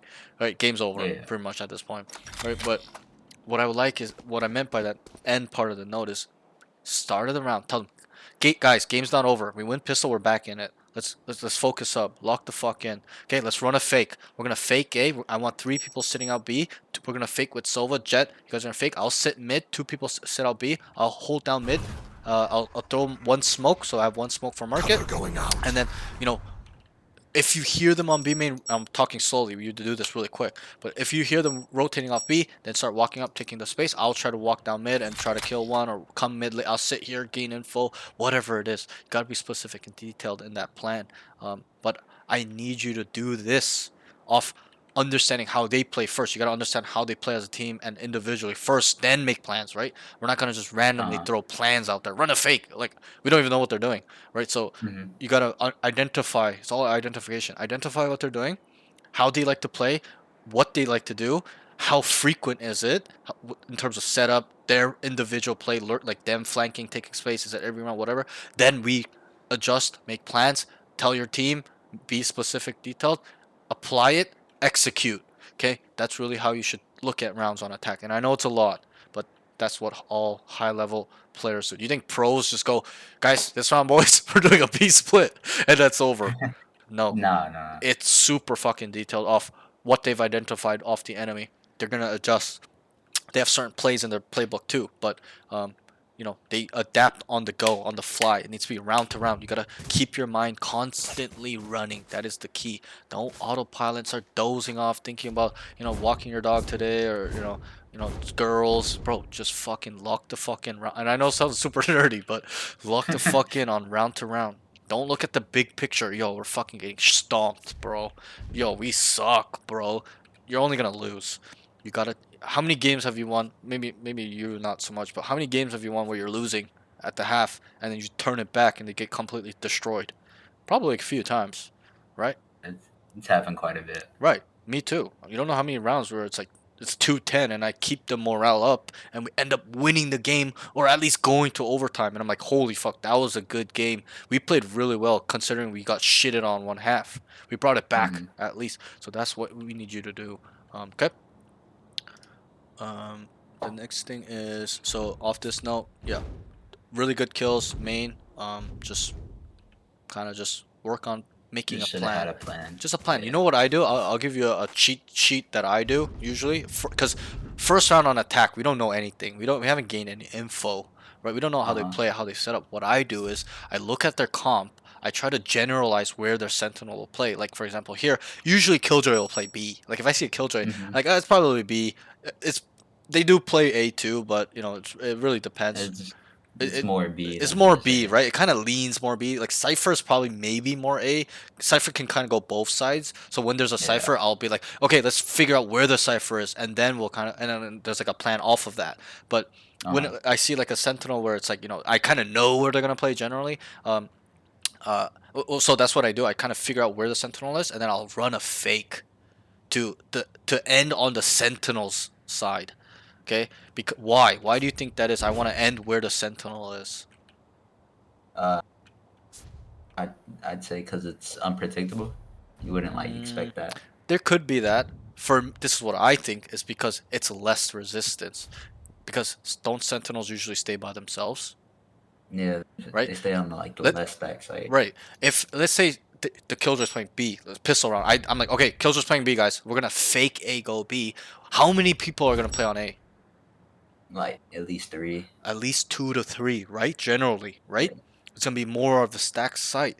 So that's why we start A, then we bring over the mid guy. Now how many there's gonna be? And then they're gonna tell Killjoy to anchor. It's gonna be 4 people. We have 3 people walking up B main. It's a 3v1, even though it's not the whole team, right? So that's usually what I do. Is you know, you don't even have to think on terms of the Sentinel. That's more advanced, but what I do is I'll just run a fake the first round. You don't know how much I get away with this. Okay, and sometimes I lose, right? Even because our post plan is super garbage or people are dying where they shouldn't be. But that's what I do, guys. Fake A, go B. Fake B, go A. And then I'm just saying it generally for you, but I'd make it specific. I want this guy here, this utility. The fake's gonna be with this user agent, this guy. Boom, boom, boom, boom, boom. Micromanage. Boom, boom, boom. Okay, so that's a cheat sheet. If you first round on attack, run a fake. People will more be inclined to do it. Why? Because generally people just run it down on pistol. They pick a side and they can run in. So people are conditioned generally to first contact. They just start running. Me too. When I see contact on pistol, I start booking it. But you know, you can use that to your advantage. Okay. Okay. So just run fakes, make plans, anything. Okay. You can do default if you want to try hard. Default, guys. Let's contact up. Let's kind of just sit around default. Just see what the fuck's going on, stuff like that. Okay, let's move on. Round 14, they sit 4 outside B. Okay, I remember this round. B lurker dies. Oh, I meant A. Yeah, 4 sit outside A. B lurker dies, and they all die. Remember when the Reyna lurked up B main? He's like, "What the fuck are you guys doing? Why are you guys?" He's like, "Why are you guys sitting around?" There is some truth to that. There is, but yeah, go ahead. You're gonna say something? Oh yeah, I was like, this is when the game really went downhill. Yeah, Everybody got mad. that's when it's just everyone's just chalked at this point, right? Just GG. Yeah. There is some truth to what he's saying, but it's not like you guys made a plan though. That's the problem to me. It's not like you guys said, "Yo, we're gonna sit outside A, fake B, solo fake B, and walk up A." Nobody said anything, so there's no reason for him to get mad. But there is truth to what he's saying, as in he's making contact, and you guys are just AFK playing with your cocks here. Like, just bro, like do something, right? So I need you to be that guy. Look at the minimap. He's taking contact. Guys, let's go, let's go, let's go. They're probably going to rotate off his contact, stuff like that. Or make a plan but prior to the round, stuff like that. You're being a follower a little bit too much. I need you to be a leader. Show them why you're the best player in this lobby. Or at least on your team. Okay? Show them why you can think better than them. Okay? And not by just saying that you can do that. By showing them by actions, by example. Okay?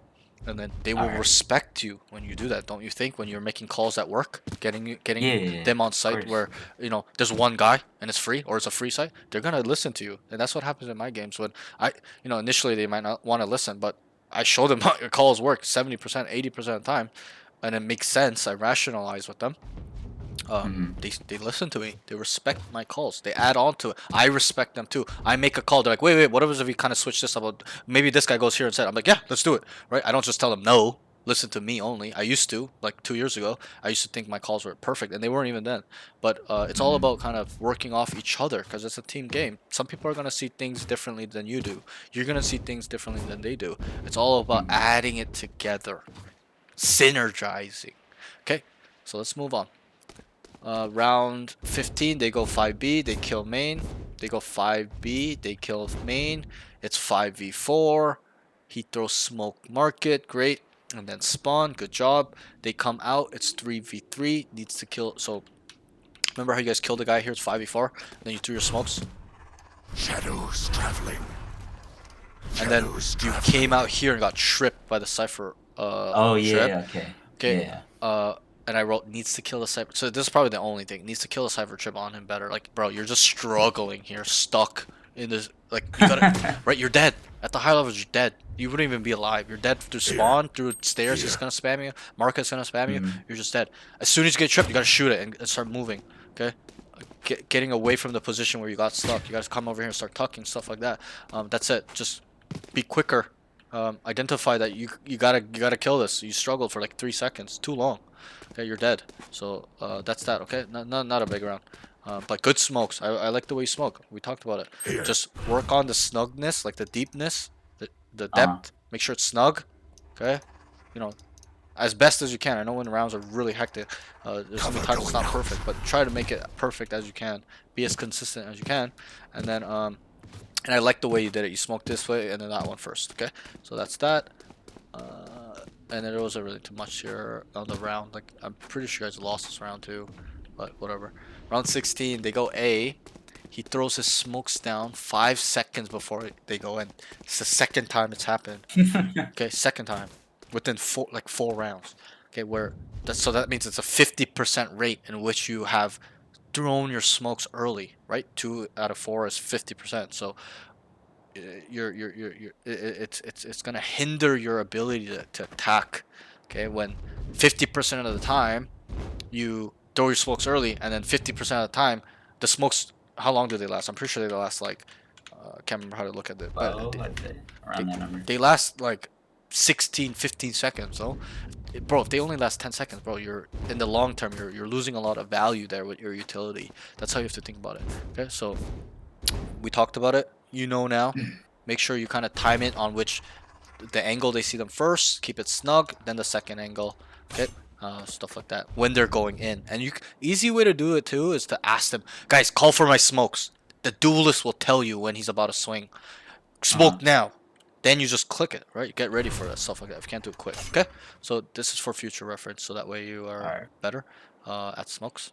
Let's stop throwing them early. Throw them, call for them, or ask to call for them. Guys, call for my smokes. I'll be ready. Stuff like that, okay? Alright. Round 17, he starts top mid, sees Silva market. You called it, great. And his teammates die in A main and dies to the jet updraft dashing. Would like him to smoke something at the start of the round towards mid and take space. Walks up, sitting top mid, AFK, and you died. Okay, so do something, bro. You're just you'll see it in the VOD. I'm not over exaggerating this specific round. You just sat here, saw him here, and you sat here, just waiting around. No smokes being thrown, and your teammate dies. You come over here and you just died. Remember the jet he updrafted, just choo, and you died. Yeah. So do something. What I would have done is smoke something, start taking space. Bro, me, you don't know how aggressive I am with taking space, bro.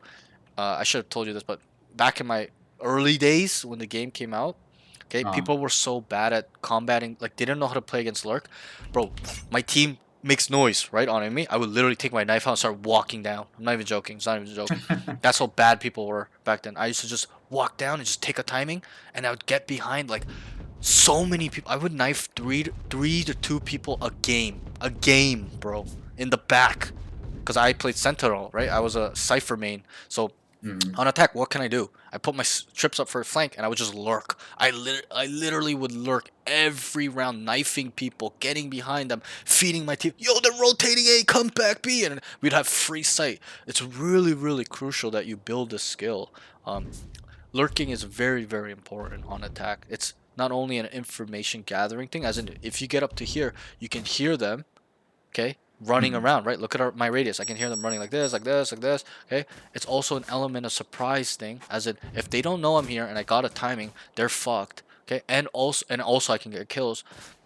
And also it's an element, there's an element of surprise, but also there is a chaos aspect to it. For example, let's say I lurked up here, right? And I killed this guy here. Here. What is he saying to his team? What is his communication?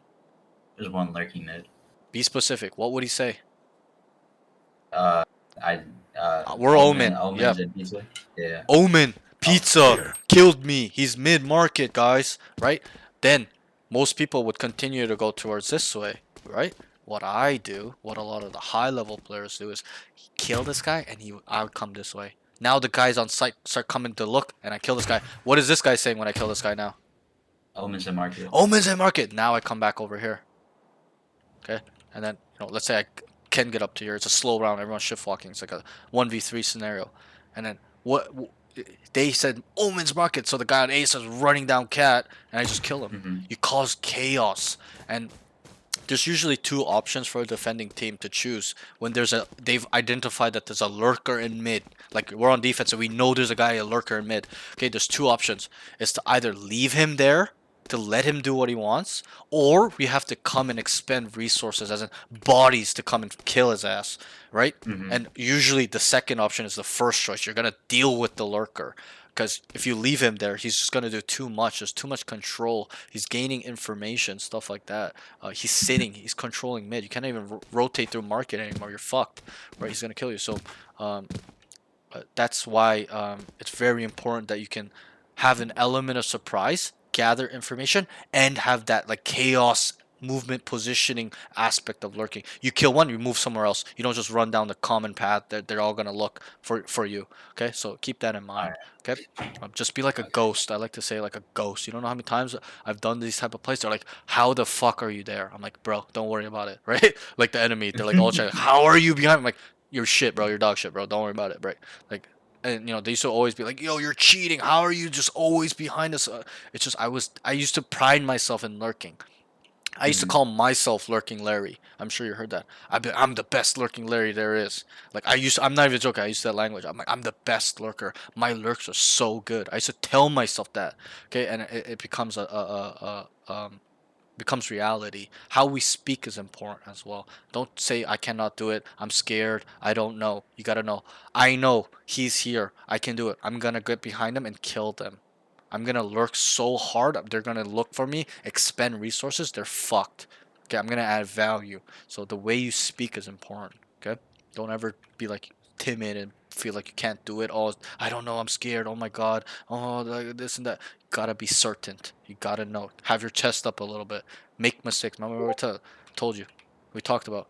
Make mistakes. Build off your mistakes. You die from this corner while you're looking. Now we know. When we lurk, we clear. Now we lurk. We lurk. The second time we lurk, we die to this. Now we gotta clear this because we died there before. Now we clear this, and then that's how you become very, very vigilant because you learn from the mistakes. Okay. Let's move on. The next thing is round 19. I actually missed this round because I was getting distracted with chat. I can't remember what happened, but I'm pretty sure you guys got destroyed. Not too crazy. Round 19. They do a split, and he just smokes bottom, mid, and tree. Okay, this is crucial. He needs to save them for both heaven and tree. He gets 2 nice kills in post plant. This is that round where I saw like, oh fuck, he actually is able to delete people, right? But the problem here was you smoke bottom mid when you guys were ace splitting. There's no point in smoking there. Okay, you need because you didn't have smokes for both heaven and tree, or a deep tree and heaven for the cat guys to come across. You had 1 smoke. Okay, so we can understand why that's a problem. Remember what we touched on. We gotta know what we need to smoke, right? Like in terms of the angles. Yes, bottom mid can see them, but we're executing A. We're not going mid. It's different if we're going mid. You're gonna smoke here and cat, right? So we can go through market, stuff like that. But here it's a little bit like the plays to go A fast, then you might as well just save it for a smoke Cover here going for the out. car guys, and then also one for heaven Cover when they come going out, out. stuff like that. Okay, so let's work on Alright. this a little bit, because it's a waste to smoke bottom mid and then have one smoke for A when we're going A. Okay. It's not like you're Brim or something. Round 20, he sits top mid while his team just dies. Okay, so you'll see it in the VOD. There's nothing really else to add to this. Okay, he's not adding any value or being productive. You're just sitting, doing nothing. I've helped you learn now, right?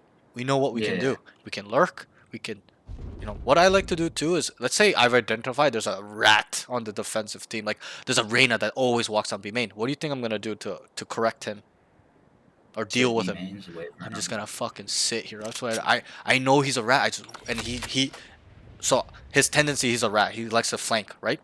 The frequency is every round. He's done it 5 rounds in a row. Okay, I just label him. He's just perma flanking us. I will literally sit here and wait for him. I don't care how long, and I'll just fucking destroy him, right? So it's all about identifying. Identify how they like to play, tendency, frequency. This is what I'm gonna do to fucking fuck this noob up. Okay, so that's that. Those are all your notes. I will send you these notes right after the session. And then let's go on the range now. So tell me what your range routine is. Be specific. What are you doing? I have to see. I have to see it to say Whoa! what. Look at my look at my stream. It says you've been issued an RR refund. Amount to be They do that refunded now? plus 25 RR. Reason for refund: cheater detected in match. Yeah, I got 25 RR to ensure I didn't know they fairness. do that. Yeah, this was from I think 2 days ago. Some guy was really sketchy. Yeah, they added this actually recently, like I think a couple weeks ago, 2 weeks ago. But W Riot, W Riot. Yo, They're great dudes. I just kind of want to like stay on the screen for a little bit. I want to screenshot it because like this just feels so good. You don't know how many screens I had where, there's just cheaters and we just lose. We just lose our R, right? Like this is great. I'm gonna put it in the Discord. Okay, great, awesome, cool, awesome, free RR. Okay, okay, so let's go in the range. So, sorry, I got carried away. Just tell me what your stuff is, your routine. So usually I'll just I'll play Jet, pop her knives because Okay. of the 100% accuracy, Mhm. and scan. I'll sit there for about 5 minutes just working on my aim My as a ultimate's whole, ready. Okay. just like doing flicks, micro flicks, that type of stuff. Yep. No problem. And then Yep. I buy a deagle, Okay. put him onto strafe, Mhm. and then I'll sit there for like another 5 minutes. Okay. Just and then behind you, Yep. by like the little flying box area, Yep. I'll get on the far left post right there the- on the bridge, This one There. where There. the one with the buoy on it, with the buoy. This like one. right in front of you, right in Wait, what's the buoy? Vine, the little circle thing, circle Oh, orange thing. okay, okay. Yeah, Like this. behind you. Okay. Anyways, whatever. Just explain it. It's fine. So I get on that fence you're on right now. Okay, this one. There. And yeah. Okay. And while they're still strafing, Oh, this I'll use the buoy. vent. Okay. Okay. Yeah. Yeah. While they're still strafing, I'll turn around, look at the box while they're Oh, still strafing. here. I thought you were looking here. Yeah. Okay. Okay. Okay. No. Okay. Cool. Cool. Cool. Okay. Okay. So that's everything you do in the range, right? Yeah. So is it fair to say it's about like 15 minutes? Yeah, that's fair. Okay. Cool. And then also, are you doing any aim trainers at all? Aim labs or Kovacs? No, I haven't used. You haven't used them at all? No, Okay. I've used them like sometimes when I was like in iron. Yep. But obviously I wasn't really that good, so I didn't really use them too much. Right. Okay. So I will show you 3 exercises for your range. So keep doing what you're doing for the range, and I'll just add a few stuff.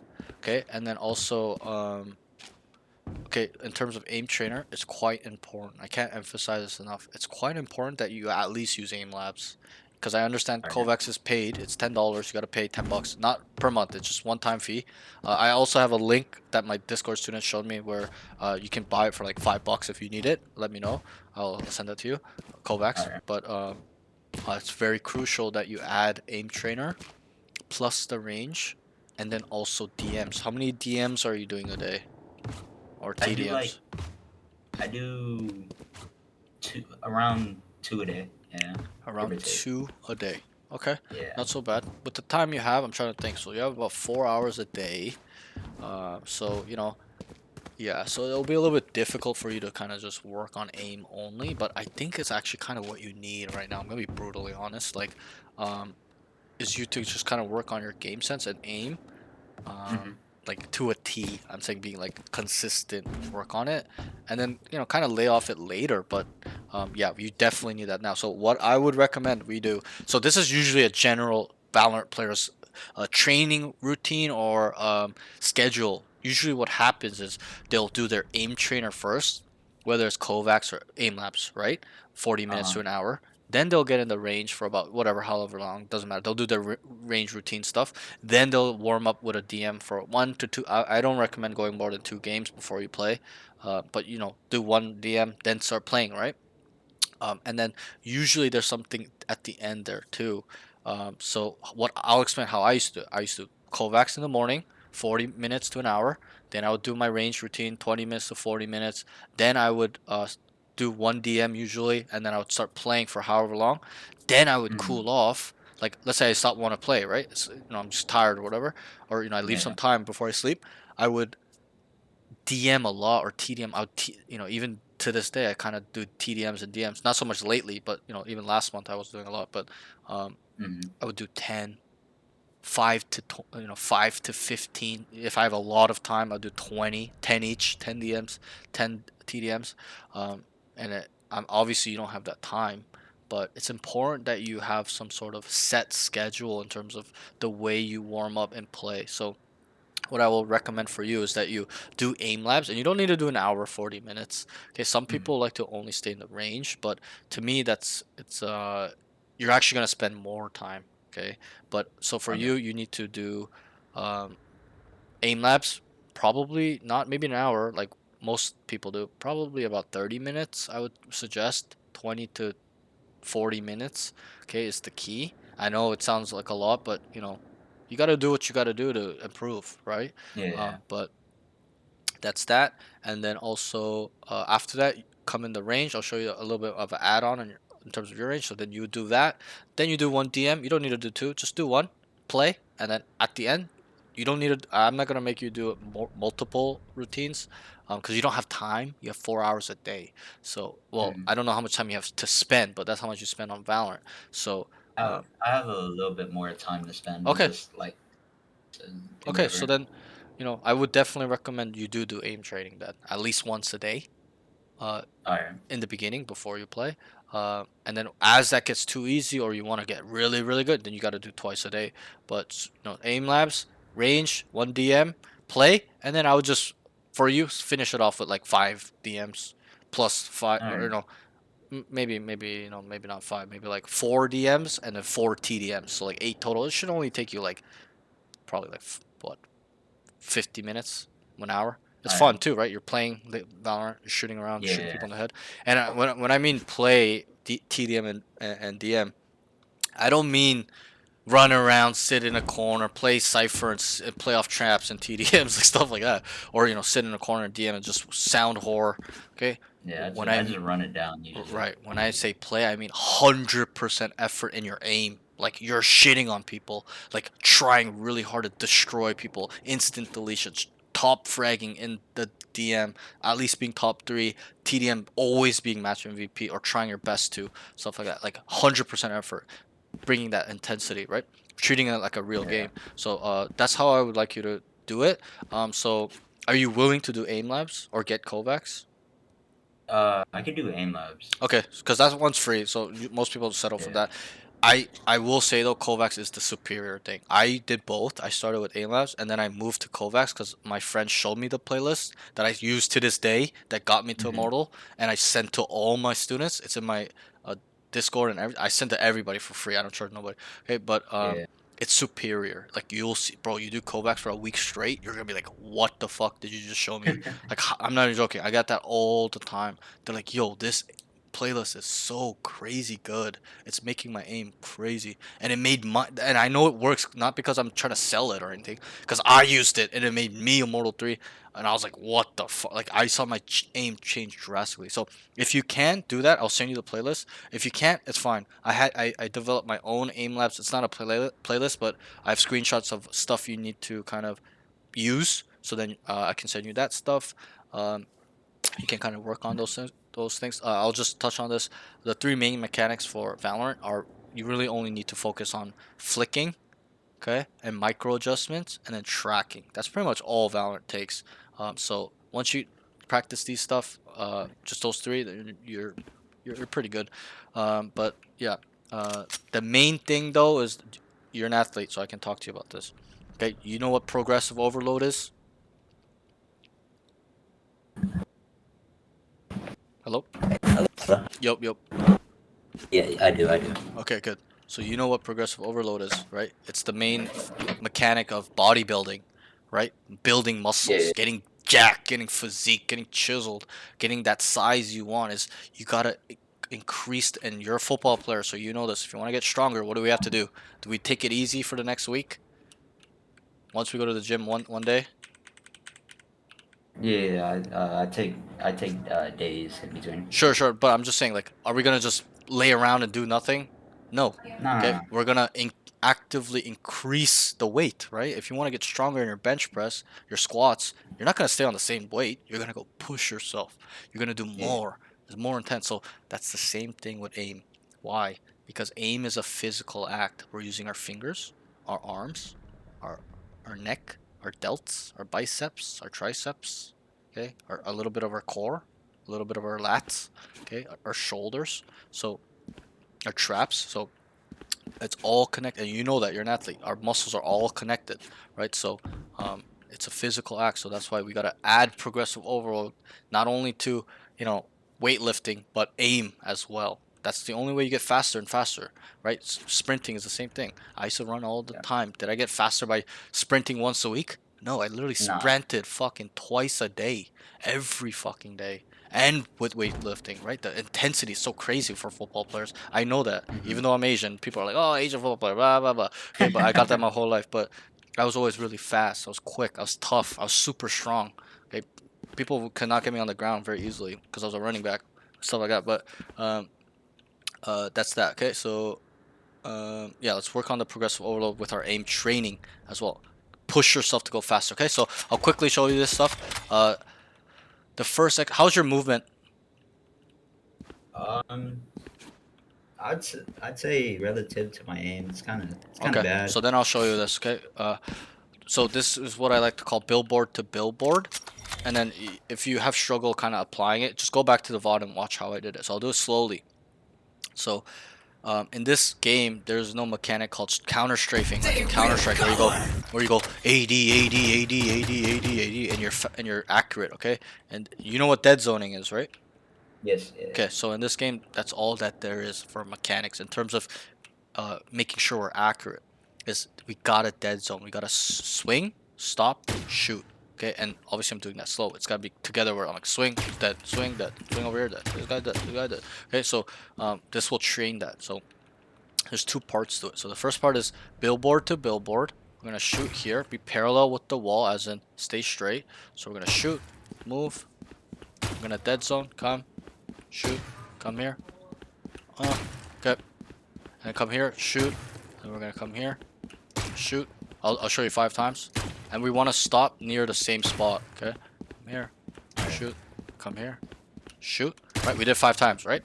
And then obviously we got to make sure we're accurate, shooting the same spot, and we're not missing. So, do you play with shooting arrow on? I don't know. I do. Okay, so then you kind of know what, how to use that. So,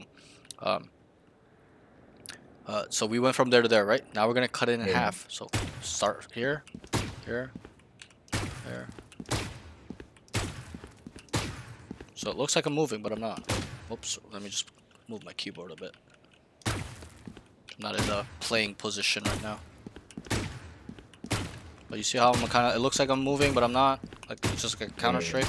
but I'm kind of hitting the same spot. Look at my shooting errors, all under 0.3. Don't go over 0.3. That means when inaccuracy starts affecting your shots. Stay in the 0.25, 0.3, 0.2, 0.2, 0.27, 0.28. Okay, so we cut it in half, right? Now we're gonna cut it in half again. It gets harder and harder. It's a little bit of a timing issue. This mechanic is very hard for a lot of people, even me when I first learned it, because it's like rubbing your tummy and tapping the head at the same time. I have to strafe, let go, shoot, strafe the other way, let go, and shoot, right? So I'm using 2 hands. That's why it's really hard for a lot of people. So we go from here, here, and then here to here. We cut it in half. Okay. Now we're gonna cut it in half again. Okay. So it becomes shorter distance, right? Yeah. Okay. So I'm just showing you 5 times, just so, for example. Now, the last one, where we cut it in half last, we're gonna shoot in the middle of that, draw a line. I'll show you why it's important. Okay, because a lot of my students, they would come here, and they come to the line. Come here, come to the line. We need to cross over. So this last one simulates a scenario where they're far away, 30 meters, 40 meters away, where if we shoot them like this, what's gonna happen? Far away. Our bullets don't fly everywhere. Alright. That as well, but we're gonna die. The enemy's crosshair doesn't need to move. He's just putting it still on our head, and we're dead. So this last one will train where we have to add a little bit of a movement. So let me just sit up a little bit. So we draw the line, right? And we're gonna cross over. You're not gonna come back to the line and go back. Come here, cross over. And then this one is the only one where we can move our mouse to keep it centered. The other ones, we're not moving our mouse. It's only movement, okay? So make sure, just, you know, if you want to think about an invisible line, I'm just crossing over. Crossing over. Add a little rhythm. You're gonna make it longer too. A longer one. Shorter one. Medium one. Okay, whatever it is, you can switch it up. But so for this first exercise, I need you specifically. Let's do 25. So 25. No, we'll do 20. 20. So 20 going like that, right? 20 going like this. 20 cutting in half. 20 cutting in half again. And then we do the last one, 20. This should only take you like 4 minutes, honestly. Probably even less, to be honest. Because it's quick, right? We're just going left, right, left, right. It's very quick, okay? The next one. Okay, we're going to turn the bots on. We're going to come to this wall, okay? This is our starting line right here. Somewhere facing this. And stay parallel, okay? As in stay straight. Don't be swinging like that. You'll never swing like that. So this one will now incorporate our dead zoning plus our wall peak. So our dead zoning plus our wall peeking mechanics, as in wide swing, jiggle swing, crouch peek. But in the beginning, only master the wide swing first. Don't do the other two until you've mastered this first one, the wide swing. Okay. And then also it's gonna add now our aim. Okay, so I'll show you very slowly. Dead zone, right? Adjust, kill. I gotta look back after you kill it, and we come back. And then also, what's important is that we imitate a wide swing. For example, is this a wide swing? Hello? Yeah. Is this a wide swing? No. I mean, yes and no. Yes and no, right? Because yes, it's super wide swing, but it's a pop in swing. Like a wide swing is like this, right? Like around here, like where you're just peeking after the corner of the wall. Nobody's gonna swing like this, right? So what I'm trying to say is that make sure the distance from where you start and stop is somewhat around. You're not gonna get it perfect, but somewhat around the wide swing. So let's say this wall is coming. Yeah, to make it realistic, right? So let's say this wall is, you know, full. Wide swing probably be about here, right? Like if the wall was here, right? So, you know, about here, right? Somewhere around here. So make it realistic. So, you know, you're not gonna swing out here or just be shooting like swinging out here. That's not a wide swing. You're not barely swinging out. So that's what I mean. So I'll show you now. So swing, adjust, kill, and we're gonna come back. Swing, adjust, and then you switch up the bots. Don't just shoot the bots where your crosshair lines up. Okay, just come here, swing, okay, shoot this. Oh, shoot this one, come back. Swing, kill, come back. Swing, kill, come back. Swing, adjust, come back. I'm kind of whiffing right now. I'm warmed up. Come back. Okay, swing, kill, come back. Dead zone, kill, come back. Dead zone, kill, come back. Dead zone, kill, come back. Okay, so try to come back, obviously, the same spot. Swing, Alright. kill, come back. Swing, I'm gonna go to the far one, kill, come back. This one, kill, come back. Right, where this will train a real-time scenario where you feel slash think or know the guy's walking down and you're behind a wall. You just swing him, you just instantly kill him, right? So we dead zone and we adjust as well. He's instantly dead, whichever side he's on. So that's what will help it. So this is our D key, right? Going right, right? So now we gotta practice our A key. So I want for you, let's do 25. We'll do 25 bots. I think 30 might be too much. Let's do 25. Okay, so coming out here, boom, kill it, come back, boom, kill it, come back, swing. Okay, 25. 25 here as well. This is so quick. It shouldn't take you more than this second part. Shouldn't take you more than like 4 minutes, honestly, if you do it properly. So now we're gonna work on our A key. Swing, adjust, come back, swing, adjust, come back, swing, adjust, come back, swing, adjust to whichever bot, come back, and don't adjust while you're swinging. So don't go like this while you're swinging. You gotta adjust after you stop. So stop, adjust, kill, come forward, come back. I'm moving really slowly. Swing, adjust, then come back. Right? Because if you're going like this, it's not realistic. Yeah. It's like cheating. Just gotta stay focused on swinging centered. Oh, now he's here. I adjust. Once I stop, he's dead. And then always we speed it up. Push yourself to get faster and faster. But it's about adding those together. The movement, okay, the dead zoning, plus the wall, the realism of the wall, and then also the adding the mouse movement now. The first part was just movement, right? But now this is adding it all together where you're gonna wide swing walls all because that's what we do. We swing walls all the time, right? To kill people. So we gotta practice this, okay? The last one I'll show you before you go. Okay. Now, I can talk to you with this because you're an athlete, okay?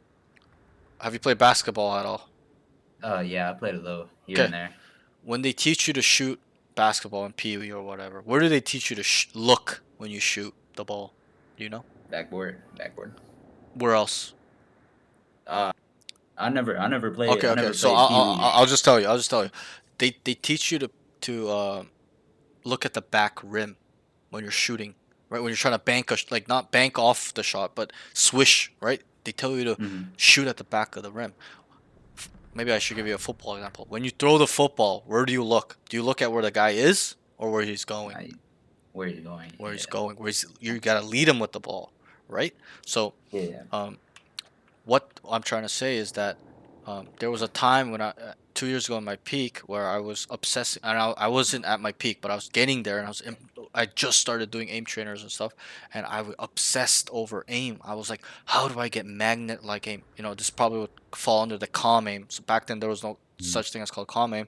I called it magnetic aim. I was like, I want aim where if I look at the guy's head, he's instantly deleted, no questions asked. Okay, you don't know how obsessive. Like, I would literally be in my bed thinking about this shit, like just googling every day. How do I get magnetic aim? How do I have aim where it's so sticky, like just never misses on the head, stuff like that. Yeah. I obsessed over it. Okay, so and this is kind of the stuff I did. Okay, but what we're gonna do easy bot. Okay, it's to master the technique. It's not to go fast first. So we're gonna do easy bot. I'll show you. But most people, when they fight somebody, even you, I noticed, when they fight somebody, they look at the outline of the body. For example, let's say I was swinging somebody and I wanted to kill this bot, right? Most people would look at the body and then try to get the crosshair on the head. What you need to do is look at the head. You gotta pinpoint here with your eyes, not the crosshair. Don't be looking at the crosshair to match it on the head. My crosshair's here and I want to kill this. I look at the bot, my hand will follow. I want to look here. I look at the head, my hand will automatically go. Want to go here? Look at the head, and it'll go. Right? Same thing here. Look at the head, my hand will just automatically go there. It's a hand-eye coordination skill. It's a mind-body connection. If I look here and I'm here, I want my hand to automatically just start going towards this area. Okay, instead of me, because I want to go here looking at the crosshair. Okay, is it there in the circle yet? Okay, it's a difference. So we're gonna start on the easy bots. Okay, I'll just show you one time. there's gonna be a little bit of delay because I'm looking, and then my hand will follow. Look, hand will follow. Look, hand will follow. Look at the head. Look at the head, hand will follow. Look at the head, hand will follow. Look at the head, hand will follow. And I'm going slowly because it's slow bot. I'm just working on the technique of looking, and my hand will follow.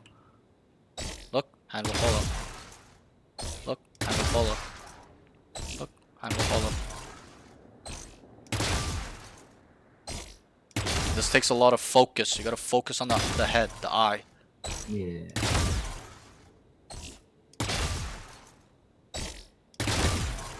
It's okay to whiff.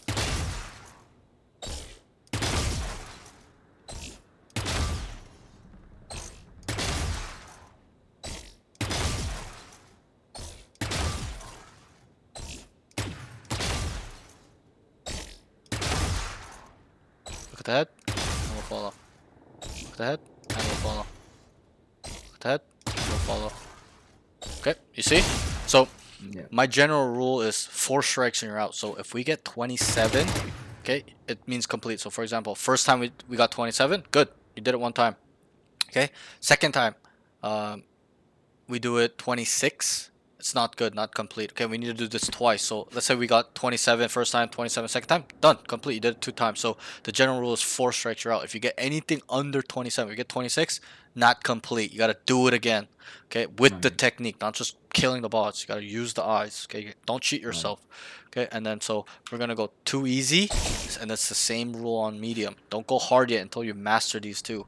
I do it on hard, but everyone else I teach should stay on these because you haven't not mastered or don't even know what the technique is. So, same thing. 27 or higher, you're good. 26 or below, you gotta redo it with the same technique. Don't cheat yourself. So it's gonna get a little bit faster now. Look, my hand will follow. Look, hand will follow. Look, hand will follow. Look, hand will follow. Look, hand will follow. Hand will follow. Look, hand will follow. Look, hand will follow. Look, hand will follow. Okay, so I'll just kind of stop there. But 2 times each, 2 easy, 2 medium. This will really help you delete people, you specifically.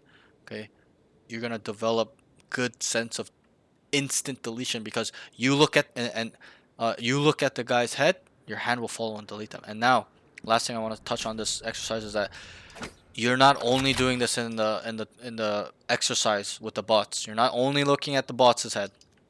You're gonna do it when you do DMs. You're gonna do it when you do TDMs and when you play in a real game.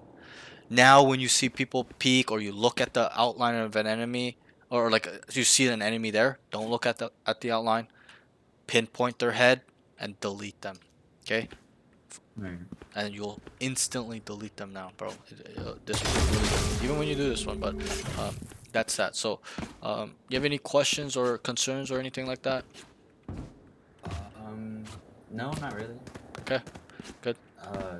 But can you send me the Kovacs? I'll get Kovacs. I just haven't been dating. Good, good. Okay, I will send it to you right after. Right after we get off, I'll send you these notes and then the Kovacs, and then so there's also I had some students where I sent them the playlist and they weren't doing it properly.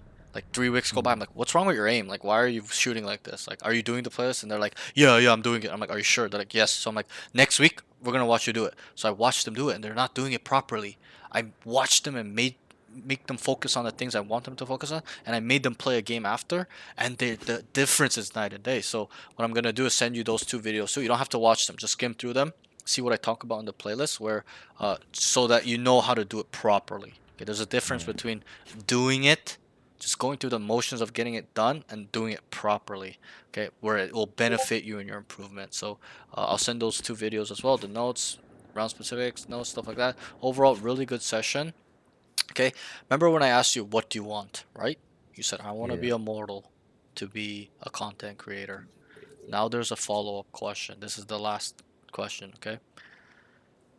You gotta ask yourself, what do you want? Now you know, great. The second part is, and it is, you don't have to tell me, but the second part is that you gotta ask yourself, what are you willing to sacrifice for what you want? How badly is it you want? You gotta ask yourself these two questions every day. What do I want? Bro, what do I want? This is what I want. What am I willing to do for what I want? Okay? It's very important because why? So that way you don't lose sight of your purpose. You don't give up. You don't let that fear creep in your mind, the self-doubt, stuff like that. Okay? I've been there. Alright. I've tried to go pro multiple times and I gave up. And I was pro when I was 14. I was a pro in StarCraft 2. But I tried to go pro, like the best of the best in Mhm. Valorant, Dota 2, Spectre Divide. I tried to go pro in all these games, and I failed. Why? Because I didn't ask myself these questions. I quit. I ended up quitting. I gave up. Okay, that's the easy way out. But if I just dig a little bit deeper and ask myself, what are we willing to do, David? That's my name. I would, I probably would have stuck with it. Maybe you would have even seen me on VCT. Who knows? But I live Mhm. with that regret every day. Is because I quit, and why I teach these things to my students and ask these things to my students, these questions, is so they don't feel the same things I feel. Be Mhm. in the position I am in. Okay, I want you guys to succeed. Then you're gonna have to be willing to do whatever it takes. I don't give a fuck. No excuses. Okay. And that's an answer I got only from 2 to 3 people when I made them answer this question. And now I don't make them answer. It's more for you. But Mhm. when I would ask them before, like a month ago, they would be like, only 2 to 3. Most people will be like, I'm gonna, what am I willing to sacrifice? I'm gonna put a little more time. I'm gonna train and kind of just, play more. Only 2 to 3 people would be like, I'm willing to do anything, Mhm. willing to lay my life on the line. I don't care what the fuck happens to me. I don't care if I lose my girlfriend. I don't care if I, go broke. I'm gonna continue and follow this dream. And you can use this not only for Valorant, but use it for life. You gotta have a Everything. Yeah. purpose and maintain that purpose by making sure you're good. Because I'm not gonna always be there to check your mental, right? Who's in control Yeah. of your mind? You or me? Me. You. Me. Good. You're a smart kid. You're not slow. You're not stupid like you think you are. You're not. Okay? You are in control. So take control of your life, not just Valorant, but your goals. You have your eyes set out for some goals. Get there, achieve it, be a man of your word. You told me you want to be a mortal content creator, then I expect you to be. There's no questions asked. Me, I expect you to be. I expect that you get to mortal and become a content creator. Okay, you've told me that's what you want. Okay, so then you gotta do it. Be a man. Okay, that's what men do. They say something and they do it. Okay, no man goes, yeah, I'm gonna pay the bills, and they don't pay the bills. Mhm. Okay, so and you're young. You'll understand this stuff a bit later when you get older. And that's good. You have time on your side as well. You have stuff people cannot buy. Can I buy your age? No. I can't buy your age, bro. So, and that doesn't mean waste 10 years of your life. That's what I did. I wasted all my earlys of my early 20s, okay, late teens to pursue my dream, but that made me who I am. That failure, Mhm. those mistakes made me grow, get better, help you guys as well, right? I probably would not be in this position if I failed. If I went pro, you think I'd be coaching you guys like this? No. Probably not. I'd probably be somewhere on in the Bahamas Being drinking, scrims right now. doing scrims, buying an AP watch, whatever, buying some BMWs here and there, right? But because I failed, I can give you guys this knowledge because I don't want other people being in the same shoes as me. That's the difference. That's I think why my coaching is different than other people. Those people only care about money. I care about them not feeling what I feel in 10 years Mhm. time. Okay, so keep that in mind. Ask yourself, what do you want? What are you willing to sacrifice? And everything will come to fruition. Everything, as long as you don't give up and you're consistent and disciplined. That's the key. Doing things you don't want to do no matter how you feel, because that is the way to success. Okay, so keep that in mind. Overall, really good session. If you have any questions or anything, ask me. My DMs are always open, stuff like that. If you All right. want to book sessions, they're gonna be $20 now for you. But just make sure you let me know ASAP. Because if you tell me at the end of the week, you're gonna have to wait like 2 weeks, Yeah. week and a half. So let me know as That soon would as do. possible, stuff like that. And the sessions will differ now, where um, it won't be like this ever again. Okay, it's only for the Mhm. first one to see how you play. But moving forward, I'll be making play 2 to 4 games. Some people get 4 games, some people get 3 games, some people get 2 games. Depends on the schedule, my schedule, how tight how many students I have in a day, stuff like that. But Yeah. Then we talk in between rounds. I'm gonna ask you, what could you have done better? What'd you do wrong? You're gonna try to answer them. You're gonna ask me, hey, what do you think about this? But what about this, this, and that? We're gonna bounce ideas off each other. I'll be, yeah, that's good. I like this. You know, this, and then I'm gonna help you adjust your game in real time, like quickly. Okay, and usually what happens is people progress quite quickly after I do that because you can see the way I think, the information, how I'm gathering it. I'm gonna force you. I'm gonna make you do the things you're uncomfortable with. If you don't like taking space and I Yeah. see it, I'm gonna be like, take space here right now. I don't care if you die, do it. Stuff like that. You're not making plans. You're losing, struggling on attack. I'm gonna make some plans. I don't care what the fuck the plan is. Make a plan. Alright. I'll even question you. What? How are they playing? What is this guy doing? What has this enemy shown us? And you'll answer it and stuff like that. So it's more fun. But yeah, so just let me know as soon as possible if you do. But overall, good job, bro. I'll see you probably around. I usually run 10 man, so try to come along for those stuff too. But good job, bro. Any more questions? Anything before I let you go? No, that's about it, bro. Okay, okay. Hopefully you learned Hey, some stuff today. But yeah. yeah, Hey, I appreciate you though, bro. no, bro. Appreciate you too, bro. Appreciate all my students. Okay, but no worries, man. Go and get what is yours, my friend. Take control. Okay, don't wait around for things to happen. Go and fucking take the kills. Make kills happen, stuff like that. Okay? Alright. GG's, bro. I'll see you later. Keep in touch. Alright. Later, bro. Alright. Later. Peace.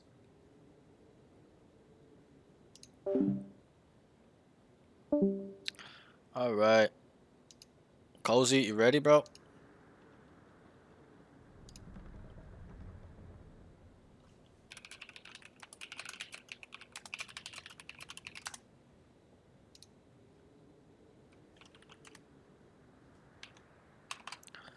Cozy. Wait, let me just send this to so I don't forget.